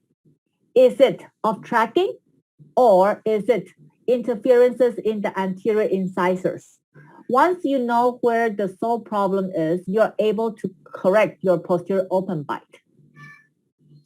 Một câu hỏi tiếp theo là có bác sĩ lo lắng về cái việc là chỉnh khay hay nó toàn là dẫn tới cái việc là có thể là bị cắn hở răng sau. Thì cô có nói là thực ra thì ngày xưa thì mọi người hay lo lắng cái chuyện đó, nhưng mà càng ngày thì cái chuyện là bị cắn hở răng sau nó càng giảm đi nhiều, bởi vì là các cái công nghệ mới của hãng ấy, nó đã giúp mình kiểm soát tốt hơn cái răng cửa, và bây giờ nó có thêm cái gói các cái gói nữa để nó cũng giúp mình là kiểm soát răng cửa cũng như kiểm soát răng hàm để hạn chế cái cắn hở phía sau. Còn khi mà mình đối diện với cái chuyện là bị cắn hở răng sau thì cái công việc của mình là phải tìm được cái nguyên nhân ạ. Có phải là tại bị object cho nó cắn hở, hay là tại vì cái răng cửa nó bị quặp vào, nó có đạt điểm chạm sớm nên nó dẫn đến cắn hở, hay là cái lý do nó là cái lý do gì khác. Thì khi mình tìm được cái nguyên nhân ấy, thì mình mới đưa được cái giải pháp, mình sẽ xử lý đúng cái nguyên nhân đấy để giúp đóng cái cắn hở phía sau. Because usually with posterior open bite is when you retract and the anterior incisor becomes upright and there's an interference and the posterior cannot move, so posterior open bite happens. Or the second reason is usually you perform intrusion in the lower arch to flatten the curve of speed. However, the intrusion didn't show. So it comes from inadequate anterior intrusion, and then you will tend to have posterior open bite. So you need to check the inclination. So whenever you retract, don't change the tip of the anterior incisors. And when you do intrusion, remember what we learned today with the relative intrusion, okay? You do the intrusion with the lower incisors by proclining and not, retraction. Thì cô có mô tả rõ hơn ạ. Có hai cái trường hợp mình thấy rất là hay gặp dẫn đến cái cắn hở. Cái trường hợp đầu tiên là mình nhổ răng xong mình kéo lùi á. Thế trong lúc kéo lùi thì cái răng cửa của mình bắt đầu nó đang chìa. Thế sau nó bị quặp lại, đúng không ạ? Khi nó quặp lại thì nó tạo ra một cái điểm chạm sớm ở răng cửa, và cái răng sau thì nó không di chuyển được. Và lúc mà răng cửa quặp và chạm sớm thì nó bị hở ở phía sau. Thì do đó là khi mà mình kéo lùi kiểu như thế thì mình hãy luôn luôn nhớ là mình hãy giữ cái tọt của răng cửa. Nó luôn luôn nó phải giữ được cái tọt trong lúc mình kéo lùi thì nó không bị sập lại và tạo ra cái cắn hở. Một cái nguyên nhân nữa đó là cái ca của mình thiết kế đánh lún trên răng cửa, nhưng mà ở trên miệng ấy thì răng ấy nó không lún được, dẫn đến là lún không được thì nó sẽ bị hở, là nó chạm với răng cửa và nó sẽ hở ở phía sau. Thì mình cần phải lưu ý đến cái chuyện mình thiết kế cái chuyện là đánh lún. Và như cô cũng có giải thích ở phần phía trước là lúc mình làm đánh lún thì mình có thể là quan tâm đến là đánh lún tương đối, mình cho cái răng nó phải ngả trục ra, rồi chân nó phải làm cái chỉnh cái tọt nó vào trong ấy, để giúp là cái việc đánh lún của mình nó tốt, thì nó sẽ không dẫn đến cái hở ở phía sau.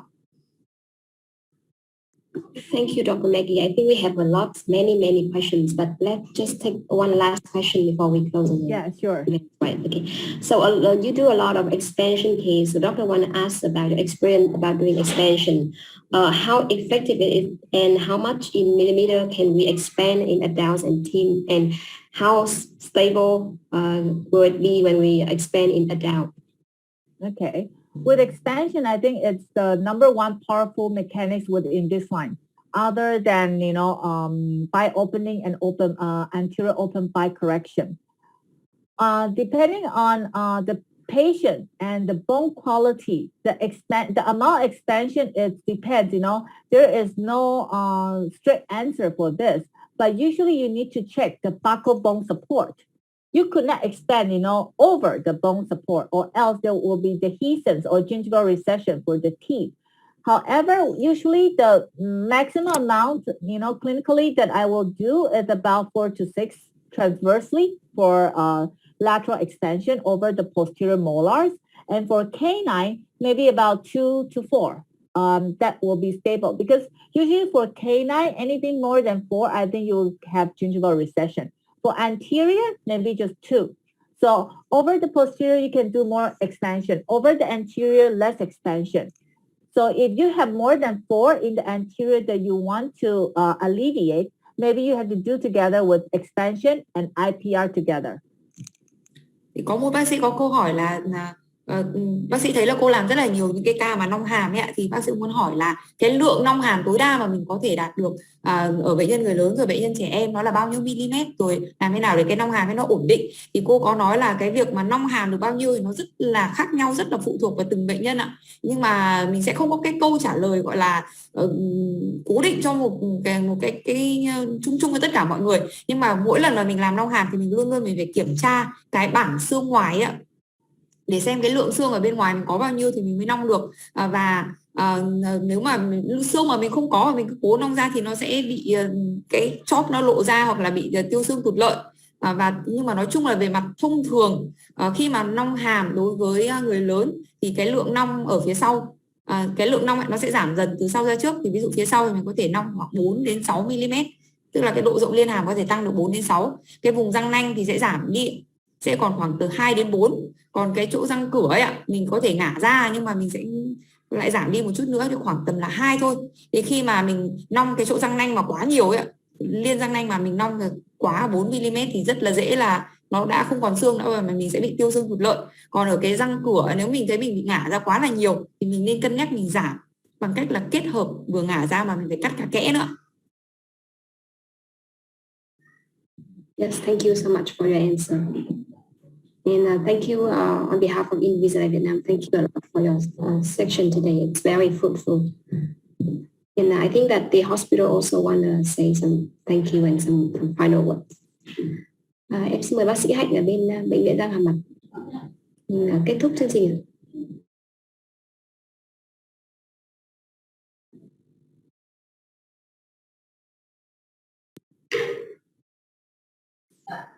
Kính thưa quý vị đại biểu, kính thưa quý đồng nghiệp, thì như vậy thì sau hơn 3 tiếng đồng hồ thì báo viên cô Peggy qua các báo cáo các ca lâm sàng đã cho chúng ta một cái bức tranh toàn cảnh về Invisalign là một cái xu hướng mới trong nắn chỉnh răng và có thể thay thế cái mắc cài trong cả những cái trường hợp đó. Thì các bác sĩ cũng đã đọc rất nhiều những câu hỏi, tuy nhiên thì hôm nay cái thời lượng cũng có hạn. Thì ban tổ chức cũng mong là các bác sĩ cũng gửi câu hỏi về cho ban tổ chức và cũng có thể sẽ trả lời riêng cho các bác sĩ trong thời gian sắp tới ạ. Và hôm nay thì thay mặt cho ban tổ chức thì em cũng xin được gửi lời cảm ơn và chúc sức khỏe đến báo cáo viên cô Maggie và xin được cảm ơn công ty Invisalign Việt Nam đã phối hợp và đồng hành cùng với bệnh viện trong buổi sinh hoạt khoa học ngày hôm nay. Và cũng xin được cảm ơn các quý đồng nghiệp đã mặc dù là thời gian cũng muộn nhưng mà cũng đã đồng hành và tham dự buổi sinh hoạt khoa học này. Và một lần nữa thì ban tổ chức xin được kính chúc sức khỏe các quý đồng nghiệp và chúc các quý đồng nghiệp một ngày cuối tuần vui vẻ. Xin trân trọng cảm ơn ạ. Em cũng xin thay mặt cho công ty Invisalign Việt Nam xin cảm ơn bệnh viện đã cho bọn em cái cơ hội để tổ chức một cái buổi học để có thể giới thiệu thêm các kiến thức về chỉnh nha bằng máng cho các bác sĩ. And I want to thank you to Dr. Maggie. We and the hospital want to say thank you to you for this very nice section that you have delivered to our doctors. I hope to have you more in our upcoming events for Vietnamese doctors. Và em cũng muốn cảm ơn thay mặt cho Invisalign Việt Nam cũng muốn cảm ơn tất cả các bác sĩ đã tham gia trong cái buổi webinar ngày hôm nay. Hy vọng là mọi người sẽ có thêm những cái trải nghiệm và những cái cơ hội để có thể học thêm những kiến thức về chỉnh nha bằng máng. Xin cảm ơn mọi người ạ. Thank you, everyone. It's also my honor and my pleasure to share my knowledge with all of you. Have a good night and see you in future occasions. Bye. Bye bye. Thank you. Thank you so much, Dr. Maggie. Thank you so much. Thank you. Xin trân trọng cảm ơn tất cả các bác sĩ đã dành thời gian cho Bệnh viện Răng Hàm Mặt Trung ương Hà Nội và công ty Invisalign Việt Nam ạ. Hẹn gặp lại các bác sĩ trong các cái buổi sinh hoạt khoa học tiếp theo. Chúc bác sĩ có một cuối tuần vui vẻ.